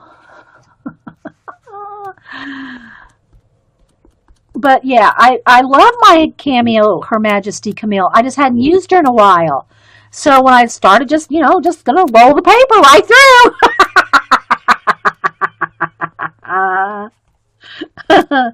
I couldn't figure it out. Okay, so now I do need, let me get a piece of cardstock or something here so I don't get my table. I don't care if it gets on the table, but I don't want to have to wait for it all to dry because I'm going off the edge here. So I want some purple polka dots. Hang on, it's the hubster. Hey, I'm streaming. What's up? Oh, are you heading down or back? Okay. All right. Well, if you pass any of the walkers, wave at them for me. Pass any of the walkers, the Walking Dead walkers. Bye. They film right down the street. I mean, I don't think they're filming now, but there's all kinds of things like close by where they film. So, okay. So anyway, I want these a little bit more. I want to fix a couple of them. I didn't quite get enough paint on a couple of those dots. Not that they have to be perfect or anything, but I just want to I want to make sure that you get those circles like that. All right. So I'm going to do some more down here. I just like I'm liking this purple circles that I covered up. So I'm going to put some there, probably some over here.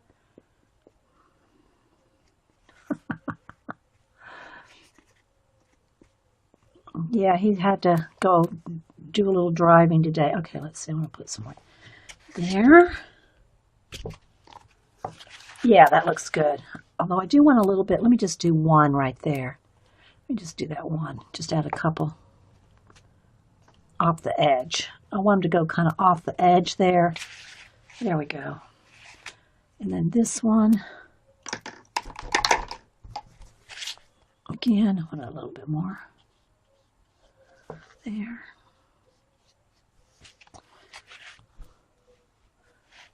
I don't know. I think the purple polka dots were just like really awesome. I wanted them back. I wanted those purple polka dots back.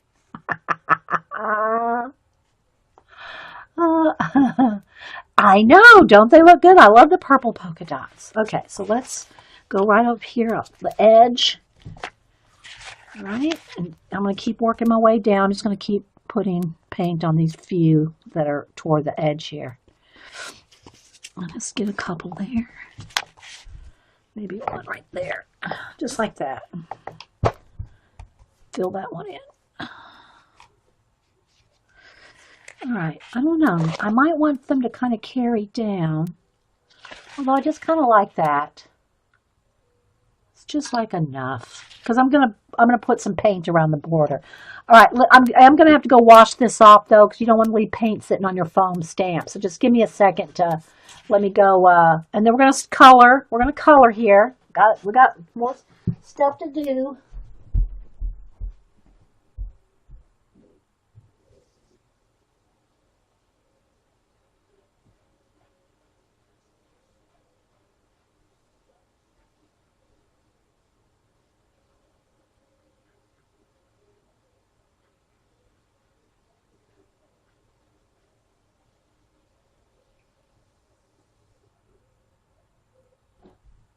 Okay, so that's done. Let me just dry that off with the piece of the napkin that we didn't use.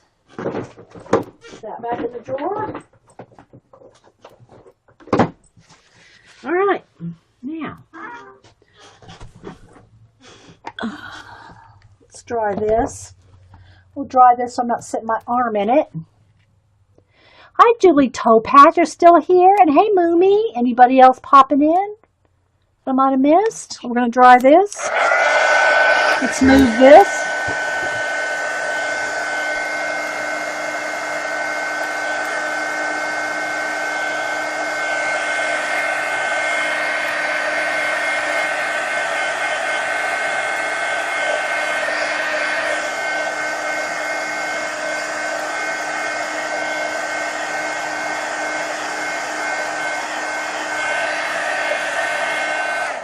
Okay.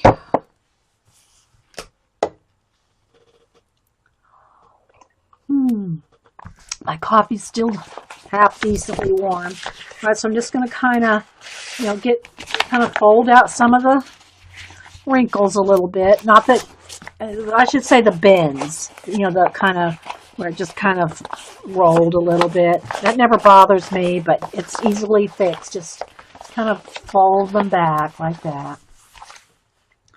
All right, so now we're going back up to the girl. There's a couple little bits here. Let me get my glue where it just either got wet or I didn't quite get the glue right up to a couple of those little edges. I like everything glued really well. Just take a little bit of it's probably just because I got it wet, with the matte medium, and just put a little bit of glue down those edges. Whoops, missed one. It's a little Eileen's tacky. All right. Bye, Eileen. Anybody else coming and going? Thanks for being here. All right.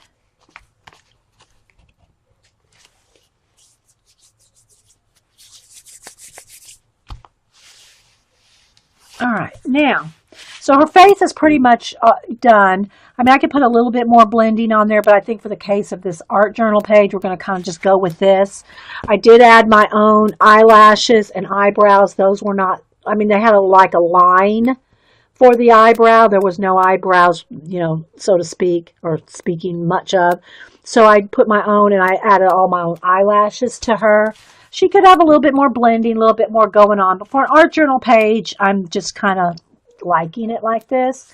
All right, so again, we can use a couple different things. We can use, move all my accoutrements here, have space, our markers, okay? So I'm going to get, I think I want to start, we'll do some olive green. I'll just do a couple, and I need a little bit of white paper here. Let me find some to test on, to see what color greens and whatever, I want here. So let's test that one. That's pretty good. It's a kind of an olivey color. Again, you can get 50 colors of these Super Tip Crayola markers. They're $10 normally, and you use a coupon at Michael's or Hobby Lobby. You can get them for $5 or $6. All right, so what I'm going to do is you can do both. You can do one or both or either. So on these leaves here, I'm just going to start going in on some of the stems and I'm not being extra careful. I'm not trying to stay in any little stem line necessarily. I'm just wanting to fill in a little bit of the green stems with the darker green on top of the acrylic wash. All right. So you can see I'm not being overly careful. I'm just lining out some stems. So you can see how quick that was. Same thing for down here where there's some green leaves. Okay. Up here where there's some green leaves, I'm just kind of popping in some darker greens. If there's like a darker green in some of these napkins, if I want to kind of fill in any of that, or, that could be anywhere. It doesn't have to just be on the page. But I'm just kind of putting in a little bit of green like that.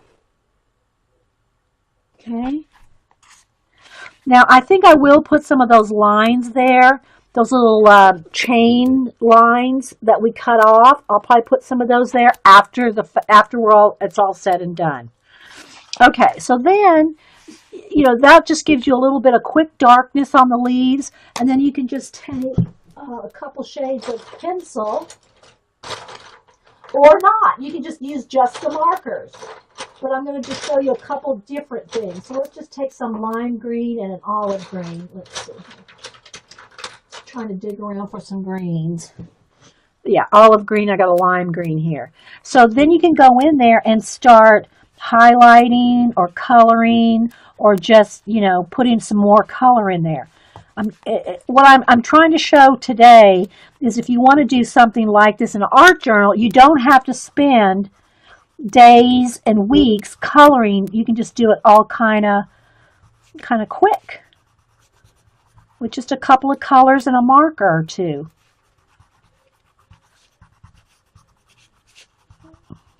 And just have kind of a painterly effect without going in and shading every single leaf. See? And then you can get in there, you can go back in there with get a couple of other darker ones if you want, right along the edge. So you can go back and forth between your cheap Crayola water soluble. They're not watercolor markers. They're not going to blend like a Copic or anything like that. Okay? And so just FYI. All right, so I'm going to go in here on this feather. Color those light areas.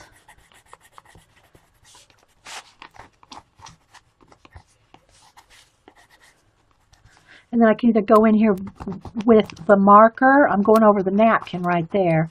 You can go in there with the color pencil or the marker. Or both.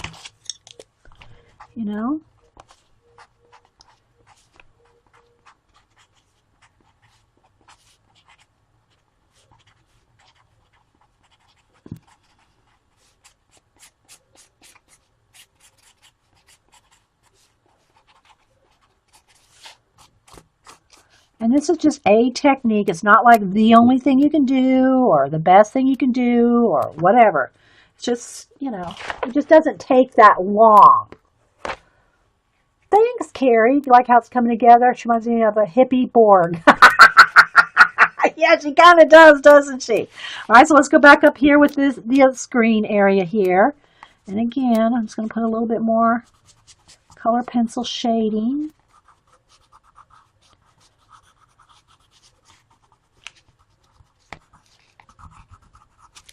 And some lime green highlights. I'm going right over the paint. And, well, actually, and the marker. I'm just kind of going back and forth between the two.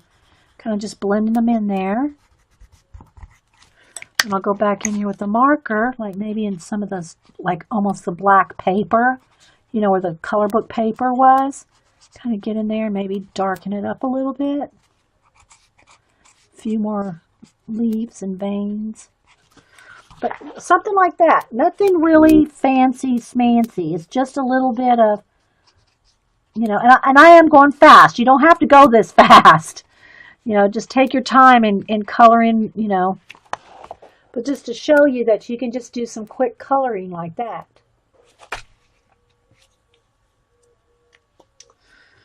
Okay.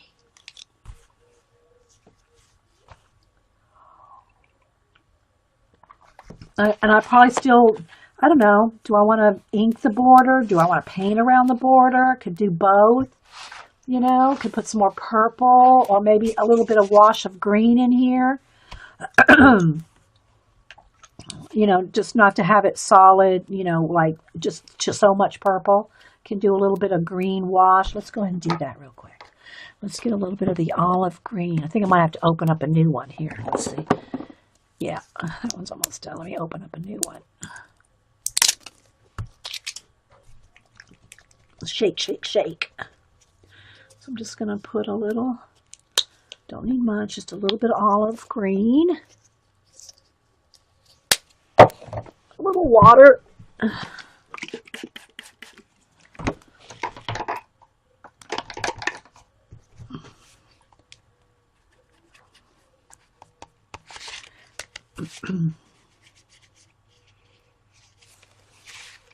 Just to kind of tie it together a little better, you know.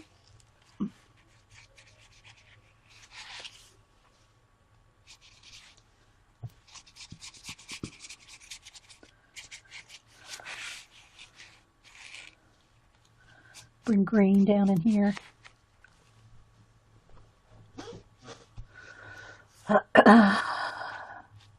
She looks fancy. Well, I'm still gotta, you know, color some more of the flowers and all, but I just kind of go with whatever it's feeling like it needs. Might need a little bit more green down in here, like water that down a little. Some of it's just a little white for me down here. Just want to kind of tone that down. I like the yellow right there because it's nice and vibrant from the where we painted the white paint. But this makes it just look a little bit more cohesive. Adding a little bit more olivey stuff to it, you know. Maybe right up here where that napkin ends.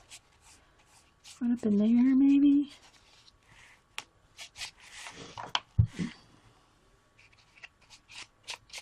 I gotta glue that one little thing down there. Same for up here at the top. I might want to make this a little darker green around the border.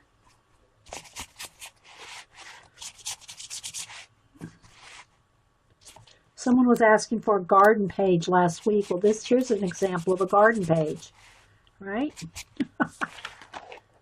Just kind of tones it down a little. That still might be a little too. I'm going to go ahead and put a little bit of a tone that white from stark white. Just because there's no other white, that bright white anywhere else. Just that little bit right there. All right, now let me take a heat gun to it and dry this, and we'll go back in some of these flowers.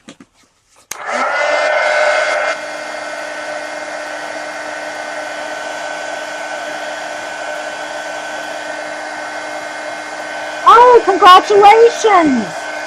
Card Chick said that her son has accepted the University of Paris. I'd be excited too! Congratulations! Hello, Raquel. Thank you. I'm glad you're here. Nice to meet you. Hey, Val, I'm just saying hi to you too.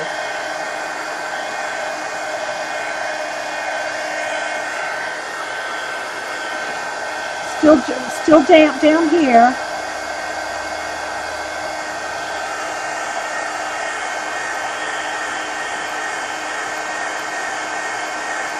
Raquel's grandma. So do you want to, what do you want us to call you, Raquel?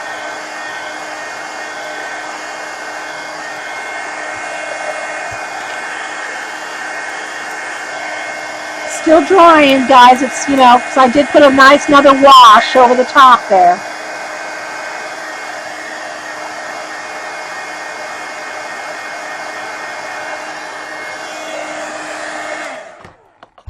Okay, yeah, if I see what you would like us to call you, Raquel, or something else.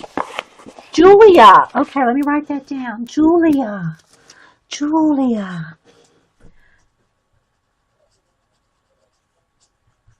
Julia. Okay. Well, thanks for being here. All right, so there we got that kind of done. We just kind of, roll out some of the bends from the water a little bit. All right, let's go back to finishing up, her face. Again, you can do whatever. We could, have even darker around the edge, dark green around the edge. Maybe we'll do that. But let's finish the color booking part. All right, so let me get a nice, pretty pink. Where's my paper to test? Let's see what that looks like over the paint. It's not quite dark. Well, I'm not saying it's not quite dark enough, but we'll see. So I'm just going to put a little bit of a dark pink. So I'm just not thinking of it showing. Yeah, it's showing up. It's kind of a corally pink. I mean, almost needs to be a little brighter pink. But I'm going to put this on there to start. And fill in a little there. Some of those little jewels. There's the word Paris. I'm trying not to get rid of that. And then some darker pink. Let's go with let's test this. Yeah, it might work. Okay, I'm thinking maybe like on the outside. And some of those little jewels, like the background behind the little flowers.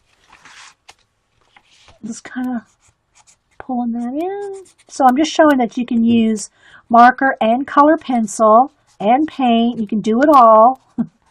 And I can also fill in any little areas back up in here that I think needs more tying in.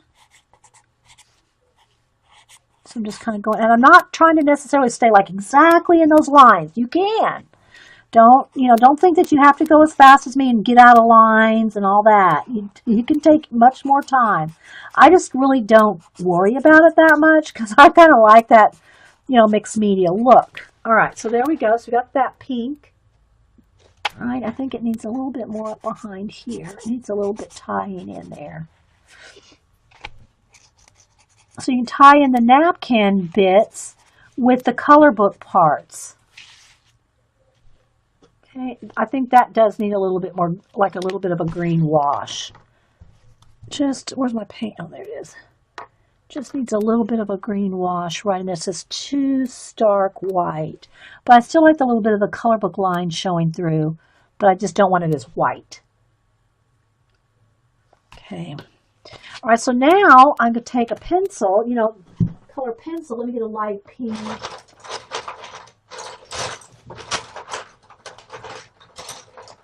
I threw all my pencils back in the box, so they're all mixed up. So then you can just kind of blend in. Let me hold this up to the camera. I want to show you what I'm doing. So like right here where that line is, you can take your pencil and start blending a little bit like that. Just, So you can use a little bit of everything. Pencils, markers, paint, using the napkin, a color book page. I'll have to tweet this out to Somerset Studio, even though there's not a lot of their original page left after we've got done with it. If you're just joining us, this is the face, the leaves, the flower, this part, and this is part out of this, it's cut out of this book. The Coloring Studio, Somerset Studio coloring book. That's what we were working out of, is that book. Okay, just so you know there. Okay, liking that.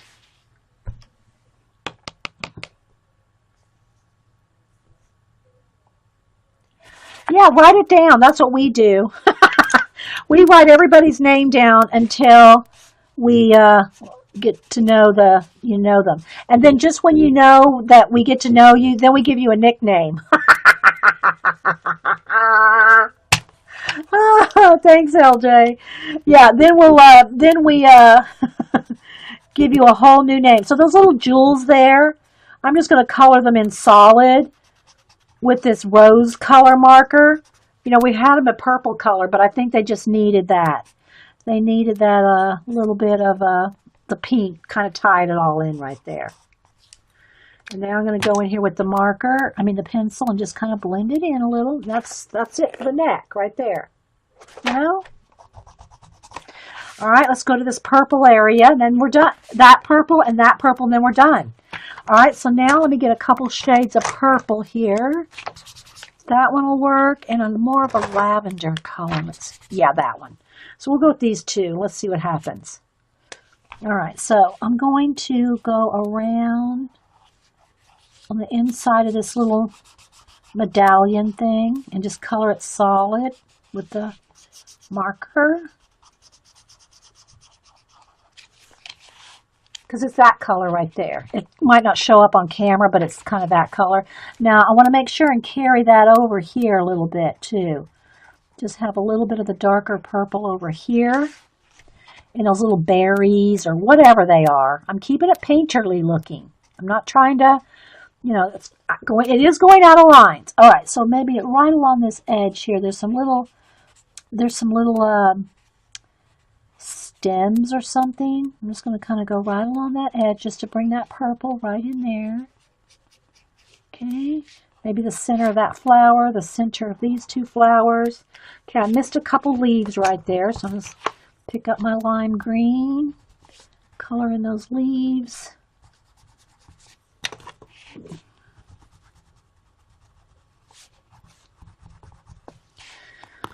Oh, there's another leaf right there.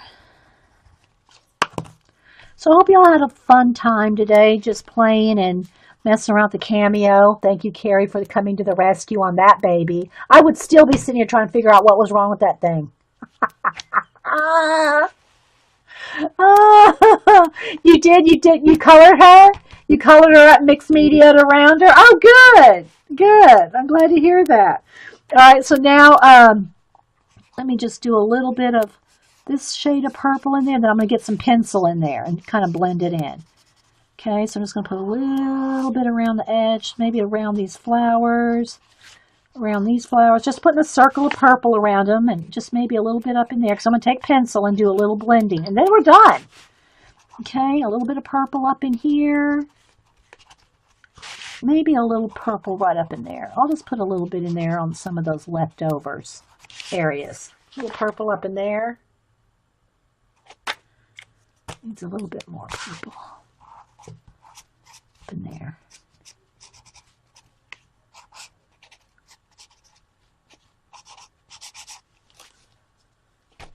All right, now I'm going to take a pencil. Let me get a purple lavender.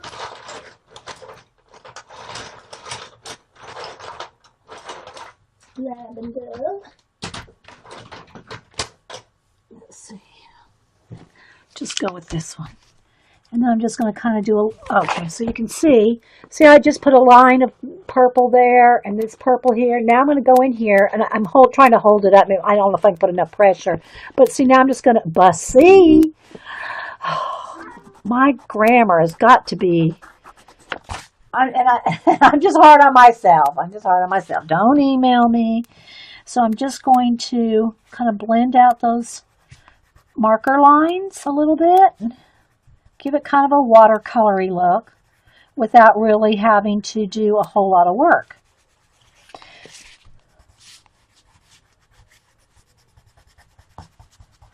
Maybe a little bit in there.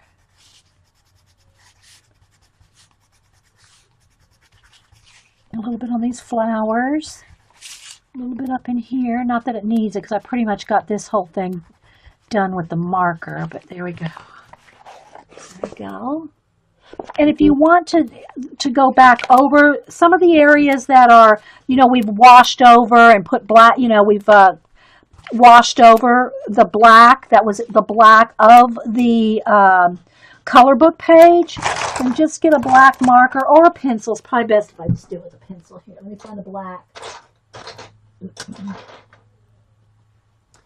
And then go back in here and re-darken up. See how that, makes that dark? If you want those blacks to pop back out that were in the original color book page, especially since she has a nice, long black lashes that I gave her, then just go back in there and put, just color back over them. That's what I was trying to say. Oh, thanks, Julie. That's nice. It's always a good time at Dee Dee's. That's nice. I try. All of us do. All of us streamers, though, that are, here and at everybody else's. We all do try to have fun streams. All of us do. Paula, Barb, Carrie when she has time. My Fairy Treasures on YouTube. I don't know who else is here. I don't want to miss anybody. So if you're here and you want to tell everybody your channel or your Ustream or your YouTube, links are open. Feel free. I think I'm going to darken up this too. I might even put some splatters. Let's splatter, shall we? Let's just, might as well go. Instead of drippage, we could do drippage. I think we'll do splatters. Which would y'all rather have, drippage or splatters? We'll do a vote. Drippage or splatters? Eileen doesn't like splatters, but I think Eileen left.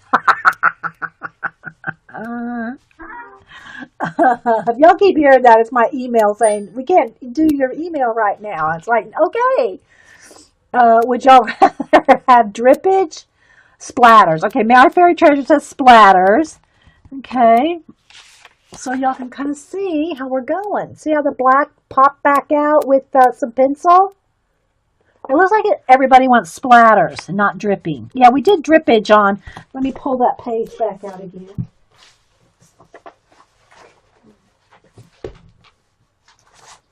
We did dripping on this one. This one, we did just star dots. We just did dots, no splattering on this one.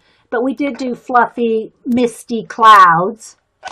So maybe we do need some splatters on this one. We could do splatters, as long as it's not your picture.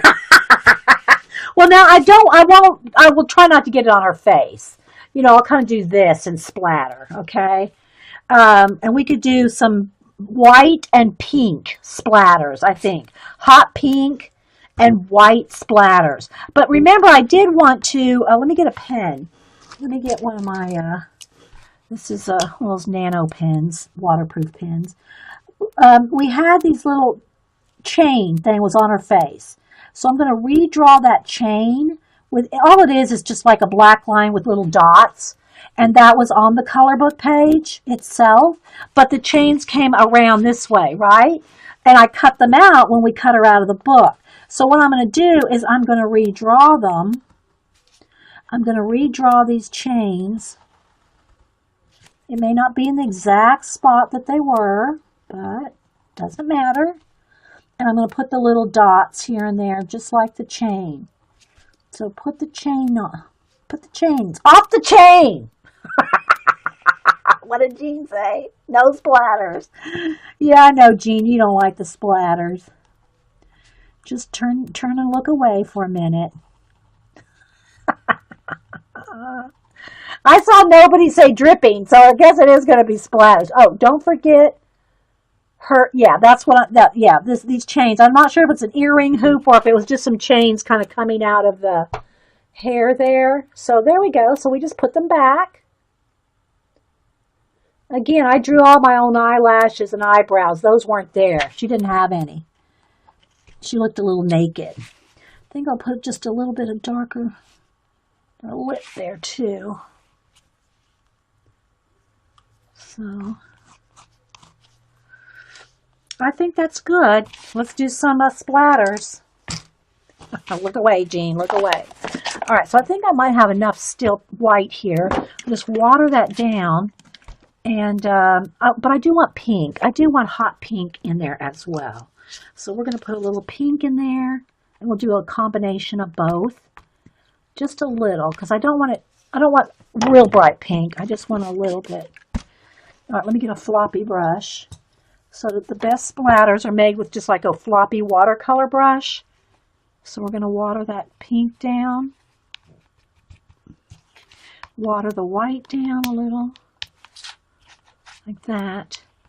And I'm just going to come over here. I'm going to cover it. I want to get all the purple paint off my hands. And then I'm just going to kind of cover up her face, and we're going to splat.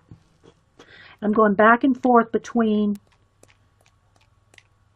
the pink and the white over here. And while it's still really wet, if I do get 1 or 2 drops on her face, I can, wipe it off. But I'm being very strategically tapping. Okay, so like that one I want off, and that one I want off. So while it's still really wet, okay, let me get a little bit more white. And some more splatter right there. Get that one off her head.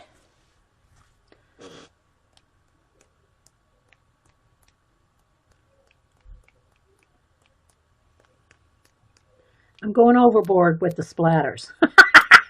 Okay. Now you probably can't see it till I hold it up, so hang on just a minute. There we go.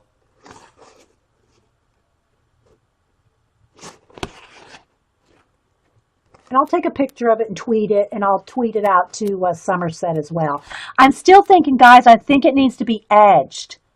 It needs either green ink, dark green, or dark purple edge. Maybe even black. Let me dry it and think of it a second, because it needs to be edged, I think. Y'all think it needs to be edged? I do.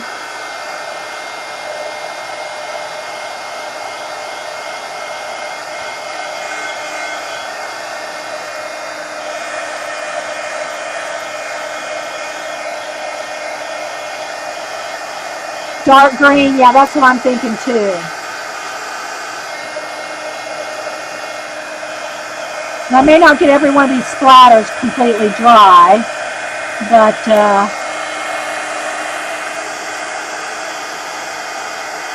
yes, on the edge.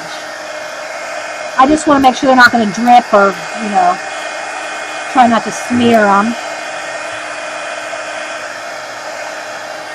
Okay, so now I got some big blobs of paint over here. Let me clean that up. Let me just wipe it, wipe it down with the Kleenex here so I'm not putting my arm in it. All right, so I'm done with the markers. Let's put those away. I'll move the pencils. I have a little space here.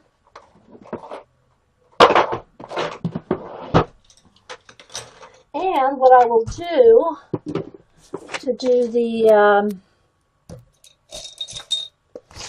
edge is with some dark green. Let's see if I have this is kind of really got a lot of water in there, just as long as I don't move the water back. Okay, so let me get a dark green. Here we go. This is evergreen. Okay, so I'm going to squeeze out a little evergreen here. And what I'm going to do, I'm not going to water it down. I'm going to take a sponge, take a dry makeup wedge. It's dry. I mean, it's still flexible, but it's not wet. And I'm going to just tap out some of the dark green, and I'm just going to kind of smooth it out a little. And I'm just going to go around the edge here like this. I want it a little messy. I don't want it, I want it a little messy. A little smeary like. I'm just going to kind of edge around it. Just keep turning the page. Maybe the corners just a little bit more like that. So get some on there like this, and then I can just kind of blend it in a little bit. Smear it in. Just going to keep going all the way around it. Dark green.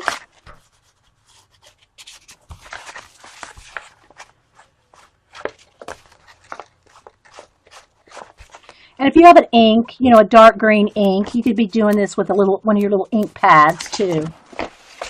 You can do it with ink or paint. I don't have a lot of space right here because this is kind of big poster. Okay, so just kind of smear it in. Keep working around here.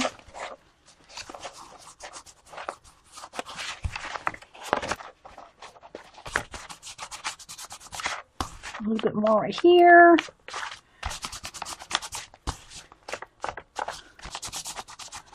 All right, let's take a peek and see if that's enough.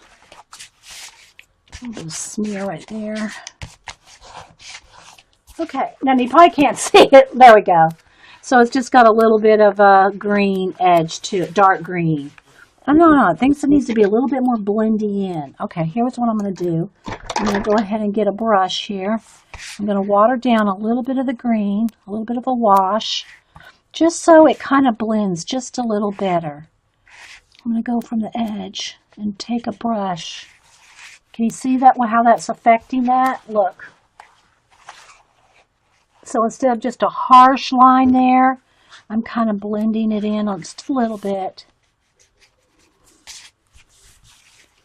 Just going to go all the way around. Give it a little bit more of an ethereal look. Like the book we showed earlier, right? It's very ethereal. Oh, need a little bit more water right there.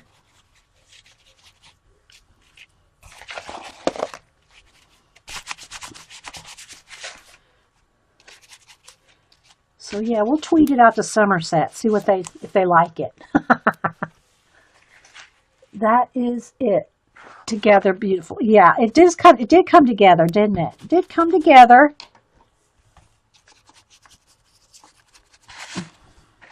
So just pulling a little bit of, try to keep it a wash, not get it too.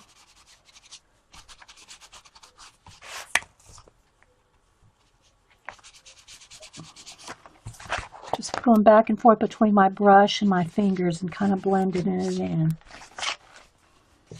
All the way around here.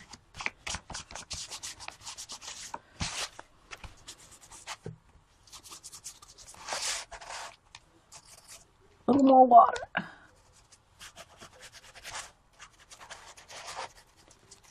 There, I think we made it all the way around. Now let me hit it with the heat gun one more time and say hi to y'all again. Thanks, guys. I'll try to get it up to the camera so you can see that it's there. See how it's darker? There. That's the real color right there. It flashes out under the camera because I have to have lights on it or, you know, you can't see the process. But it's much darker. See, it's like, look how dark it is. See those flowers? It's much darker than it looks on camera.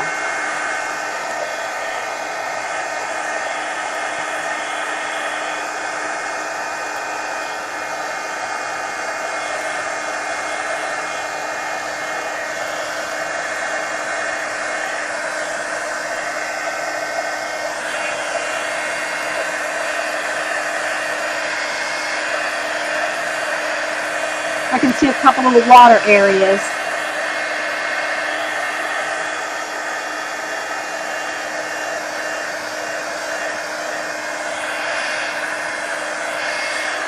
Okay, so let me kind of bend the edges back now since we got them wet again. Kind of fold them back a little. There we go. Now, let me see if I can get you the color. Hang on. Let's see if my camera will cooperate. I'll take a picture of it, but let me see what we can do. Maybe if I turn this light off. There we go. Now you can see. See how dark the colors and rich the colors are? Look, especially those purples. They're just much more vibrant than my camera's picking up. So there you go. You can see it a little better there. But if I keep that light off, I can't see to work, right? But there you go. You can kind of see a little bit. Oh, I'll take a picture of it. I wish you could see it how I'm seeing it right here. It's so vibrant. Just so vibrant. But the camera wants to flash it out. So, let's see here. Where's my settings? A glorious example of how to blend your color book images and mixed media. Thank you, Julie Topaz. Yeah, that's kind of what I wanted to show. So hope y'all enjoyed it. A couple hours worth of work. It wasn't too bad. And I'll upload it in a little bit. I will take a picture of it, Jane. Oh, you mean see it in person? Yeah. It's, you know, this is about as close as I can get without it, like, pixelating. But hopefully you can see. So. Okay, guys. Well, I'm going to head out. Thanks, Carrie, and Eileen's already left, but thank y'all for modding. And hope y'all got some ideas using just some color pencils, some craft paint, some Crayola markers, and your color book page. Again, this is the color book we took her out of, the Coloring Studio, Somerset Studio. So I'll take one picture like with this, so that on YouTube you can see. Let's see, maybe on this side. I'll take a picture like this so that you can see the book and some of her face, so that when the thumbnail posts, you can see a little bit of the color book too. But I'll take a picture in a couple minutes and tweet it out. All right, guys. Well, have a good day, and we'll see y'all later. Thanks for being here. Bye.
Look, you know, it's too it's too dark. So I'd rather have it a little on the light side than too dark while I'm filming.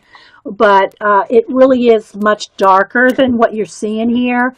I mean, this dark purple here is, I mean, I wish I could see how dark it really is. It just looks a little flashier, brighter because of the light. But anyway, we did that one. And then Paula asked me to do a face page for her. Well, I asked her, actually. I asked her if I could color a page for her, what would it be? And she said, as long as it had a face. Well, I love this Coloring Studio by Somerset, but the paper is like cardstock. There's no tooth at all. I mean, the pages are thick and they're good for like any kind of water.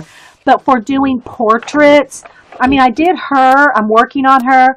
But there's no tooth, and I'm thinking that the one I want to do for Paula, I wanted to be able to have a lot of, you know, a lot of blending. And this has only got like 4 or 5 colors and not a lot of blending. And I'm not even done with it. But it's just, I don't know. So I'm thinking that we'll cut her, we'll finish her. And, well, that may take a while. We'll see.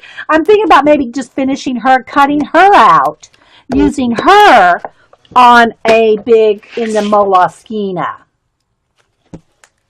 And the big, here's our leftovers from this project. You know, we had a little bit of napkins left, and, you know, we can glue that in a desk journal, but I just threw it in here for now. So we've done a couple pages in the big Moleskine. So, well, I've just done so many. When you've done hundreds and hundreds, Rain, it does come easier. Just saying. Do a couple hundred and it'll come a lot easier. So anyway, but yeah, this one again, it's a little flashed out. You can see a little bit darker how it really is, right, like that. If I tilt it from, because I have a light right there flashing down right here on the work so that it shows up. But it does, you know, make it kind of brighter than it actually is. So you can see that's actually pure black. And when you lay it down here, it doesn't look pure black, like my shirt. See, this is the color of that shirt, but it's not showing up that way. So anyway, but you get the idea. I think it's good enough. Good, Puffy Joe. So again, this was some napkins and paint, a little tiny bit of collage clock here, a little bit of collage something up there, and the rest is, you know, the sky and the clouds, all that's paint. We did dripping, and again, it's asking me about my mail. I don't want my mail. You don't have to tell me about my mail. I don't want my mail. So if you're watching this recording on YouTube, it's a live chat in Ustream. Feel free to come and sign up, Coffee and Art in the Morning, or you can find me as Dee Dee Willingham. And if you sign up, most of the time you can get a notification anytime I go live. I think some of it has to do with your browser, whether you get that notification. But anyway, it's free. Come over and talk and chat. We always got a lot of fun people and other streamers that are here. So it's really fun to be here, I think. I think it's fun to be. I hope y'all have fun while you're here. I hope. So yeah, so that is a couple of the things in here. The other pages, the reason I thought we would work in this is because it's large, and it's just got all kinds of stenciling, sprays, some collage bits, some napkins already in here. That one's stuck. There we go. And all kinds of just things started in the background from things that we've cut out from different magazines, napkins, or whatever. So what I thought, all right, welcome back, everybody, to Coffee and Art in the Morning, Part 2. We had a cameo fiasco earlier. Not really, it was fun.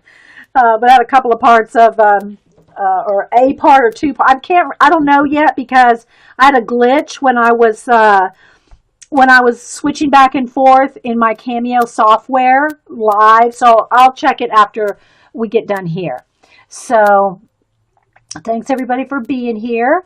So we talked about doing another page out of the big Mama Jamba Moleskine, and this is a page we've done before in it. And so if I get too zoomed in, then we can't see the whole page. But I think this is a good distance for doing a project, you know. But I can always hold it up a little bit if we need to. But yeah. So the other thing I need to do is get me my focus calendar. Got a new something to focus on. We're doing this calendar for my focus, camera focus. So I just kind of keep them a little bit handy. Although this seems to be working pretty well to focus too. Will you do a black or navy background on a color? I've done that, Suzanne. I've done lots of black backgrounds. Let me find one to show you. Let's see here. Let me grab a couple color books.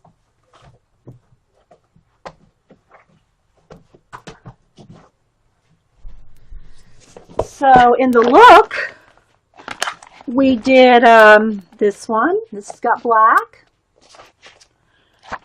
There's another one that's partially done with the scooter. I haven't finished the scooter page. This one. This has got black on the background. I do that a lot, actually.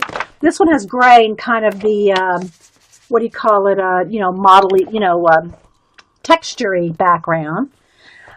In the Wandering City, the Moleskine Wandering City. What did we do on this one? I forget. Let's find it. Oh, we did the glitter, the stickles, and the metallic pins, which that doesn't photograph well, but I can tilt it here and you can see it well. The metallic pins on the inside of the watch. This girl is out of the Big Monster book by Juliet Crane. We cut her out and put her with some napkins, paint, and all that. Lost Ocean, got a page here that's all black in the background, and then this is, blue here, but you get the idea. We've done well, there's really nothing to see, Suzanne. It's black paint. It's just solid black paint with the paintbrush. Paint. That's it. No washes, no nothing on the black. Just taking your acrylic paint and painting it. That's all it is. The Time Chamber, we got a couple. Here's this one, same thing. Black paint. This one took a little longer because I painted in between. But it's just black paint. I'm not sure what really there is to add to that. As far as explanation, yeah. It's just black paint. So, yeah. And then I did, of course, white stars on top of it, but yeah. Just black acrylic. Yeah, not on the black background. No paint. Yeah. I mean, no water. Okay, so then we've worked in the Coloring Studio book, 1 page. Actually, maybe 1.5. And then another one that I did yesterday. Okay, so this one we did a few weeks ago with dripping. And again, it's a little flashed out, guys, but if I get it too dark, it just doesn't...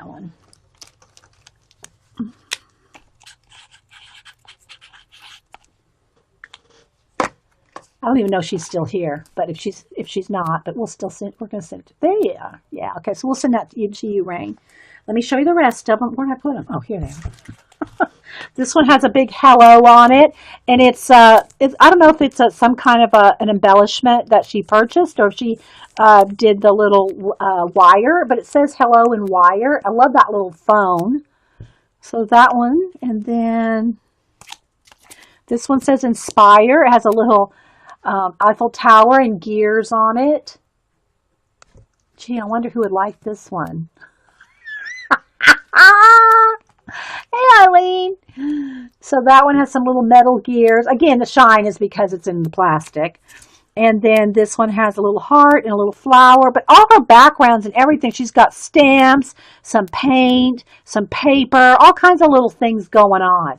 So these are just awesome, Leah. You did a great job. So there's that. And then she sent me this book.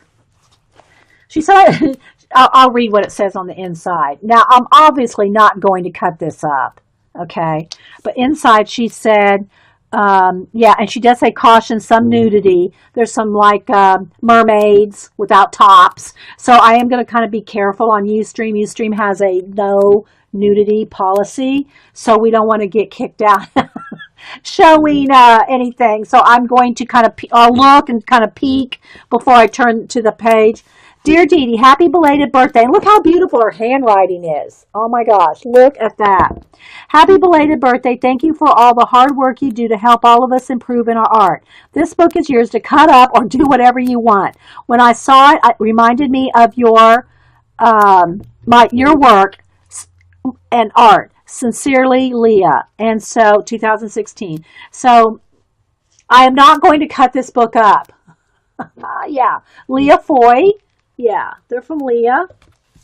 Okay, so again, let me just I'm going to be cautious going through the book because I've read a lot of the artists. I've already read because there's 16 artists, I think. Yeah, 16 fantasy artists, and I've read quite a few of the. Let's see. Let's not try to get. Let me move that light just a little so it's not putting a glare on the page. Hey, Ren. Anybody else popping in? Princess Buttercup. Buff. Hey, Carrie Ann. So anyway, 16 Fantasy Art Collection, and I'll show you all the artists here. I'll read them kind of quickly. I mean, I don't like to go through these books fast. I love just like browsing them, reading their profiles. And I've done a little bit of that on some books that are, by that particular artist here. It's probably been a while since we've done any like really book reviews. I mean, we show art books all the time, but I mean, as far as like reading about the artist and all, I think the last one we did was probably James Christensen, but it was before I was uploading to YouTube.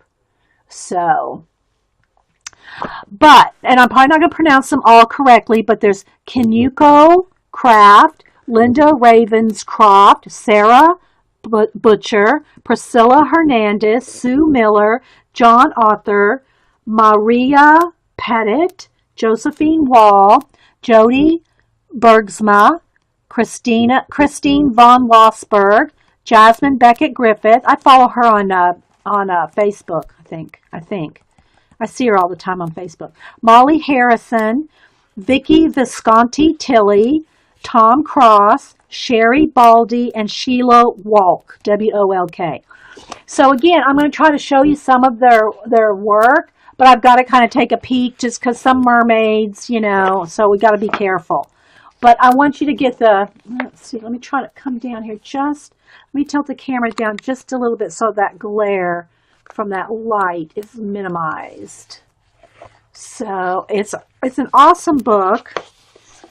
So I'm going to do a little quick, and I'm peeking to make sure, but look at the beautiful artwork. This is just the first artist, and there's 16 different artists. So I'm going to have to skip some pages, but I just want you to see, and you'll be able to see I'll try to have that main page of each of the 16 so you can see them. Again, I'm just flipping kind of quickly, all kinds of dragons, and it's fantasy. It's fantasy art. And topless mermaids don't bother me, but it does bother Ustream. So, just saying. So this one's Sarah. I hope you're able to see some of it. I'm peeking before I turn the page. That's why it's kind of going kind of slow. Okay, I gotta skip a couple pages. So anyway, I hope y'all like seeing all this. It's a very ethereal. Yes, Jane, perfect description. Perfect description, ethereal.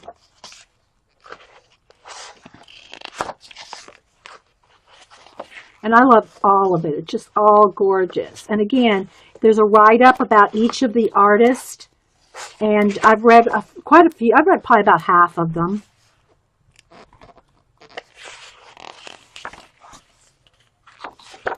Taking a peek. I'm just, my head's over here looking at the pages before I turn the pages.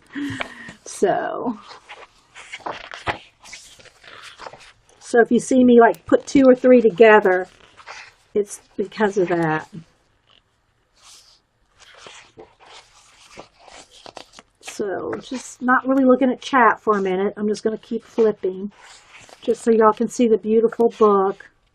Thank you so much, Leah. I love it. It's such an inspiration. Even though the fantasy art I do is animals, this is still so inspiring, It's just so inspiring to see the little pixies and the fairies, the little fairy tales, just, the mermaids, the elves.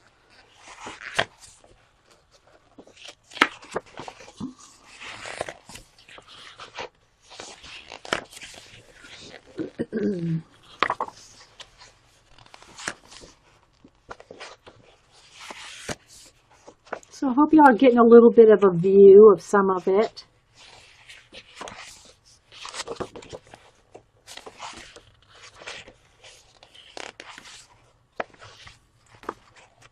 And if you don't even get this book, you can always go online and find these artists, right? Go look them up, follow them on Facebook or wherever their sites are, their websites are. Look at that dragon right there. And that swan. Look at those swans right there. I can see where the book was calling. Yeah, where it was calling my name. Yeah. I love it. It's absolutely gorgeous. Even though, like I said, I do animals, not people. I mean, I do portraits. So when I'm doing my fantasy art posters, I like to do animals. Because I do portraits all the time. So, okay, I'll be careful here. Let's see.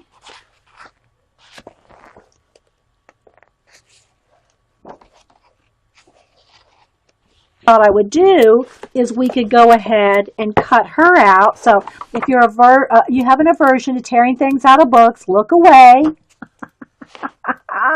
It is a whole new family, Juju.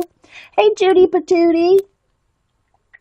And so I think we'll use her. I probably have to do some washes, maybe some marker here, something that's not going to take too long. I don't want to spend the whole 3 hours coloring her because then we won't have time to do the art journal page, right? So, yeah. So I think, let me get my X-Acto knife because this is not all bent all the way to the spine. So I probably need to cut it out rather than tear it out. Let's see here. So anyway, and this has coloring tools test area on the back. It's not going to bother me to cut this out. So hopefully I'm not using a ruler. I'm just kind of going down there. There we go. So again, this is out of the Coloring Studio, Somerset Studio. Their first issue of Color Book, their first Color Book book. And they're going to have other ones because I've already had a call for people that want to submit. So if you want, I don't know, the time already might be over. So, oh, I should have used the ceramic cutter. Well, it wouldn't have got down in the crack. Yeah, it wouldn't have got down in the crack, but I should have. It's right here, too. I have it right here. I should have done that. But anyway, I wanted to get right down in the seam. So, anyway, I've already painted the background green as like a base coat with some acrylic paint, but we're going to cut that out. So I'll do that here in a second. So we're going to cut her out, finish. Oh, look at that. That's kind of cool, right? Look at that. This is the kind of thing that make my day.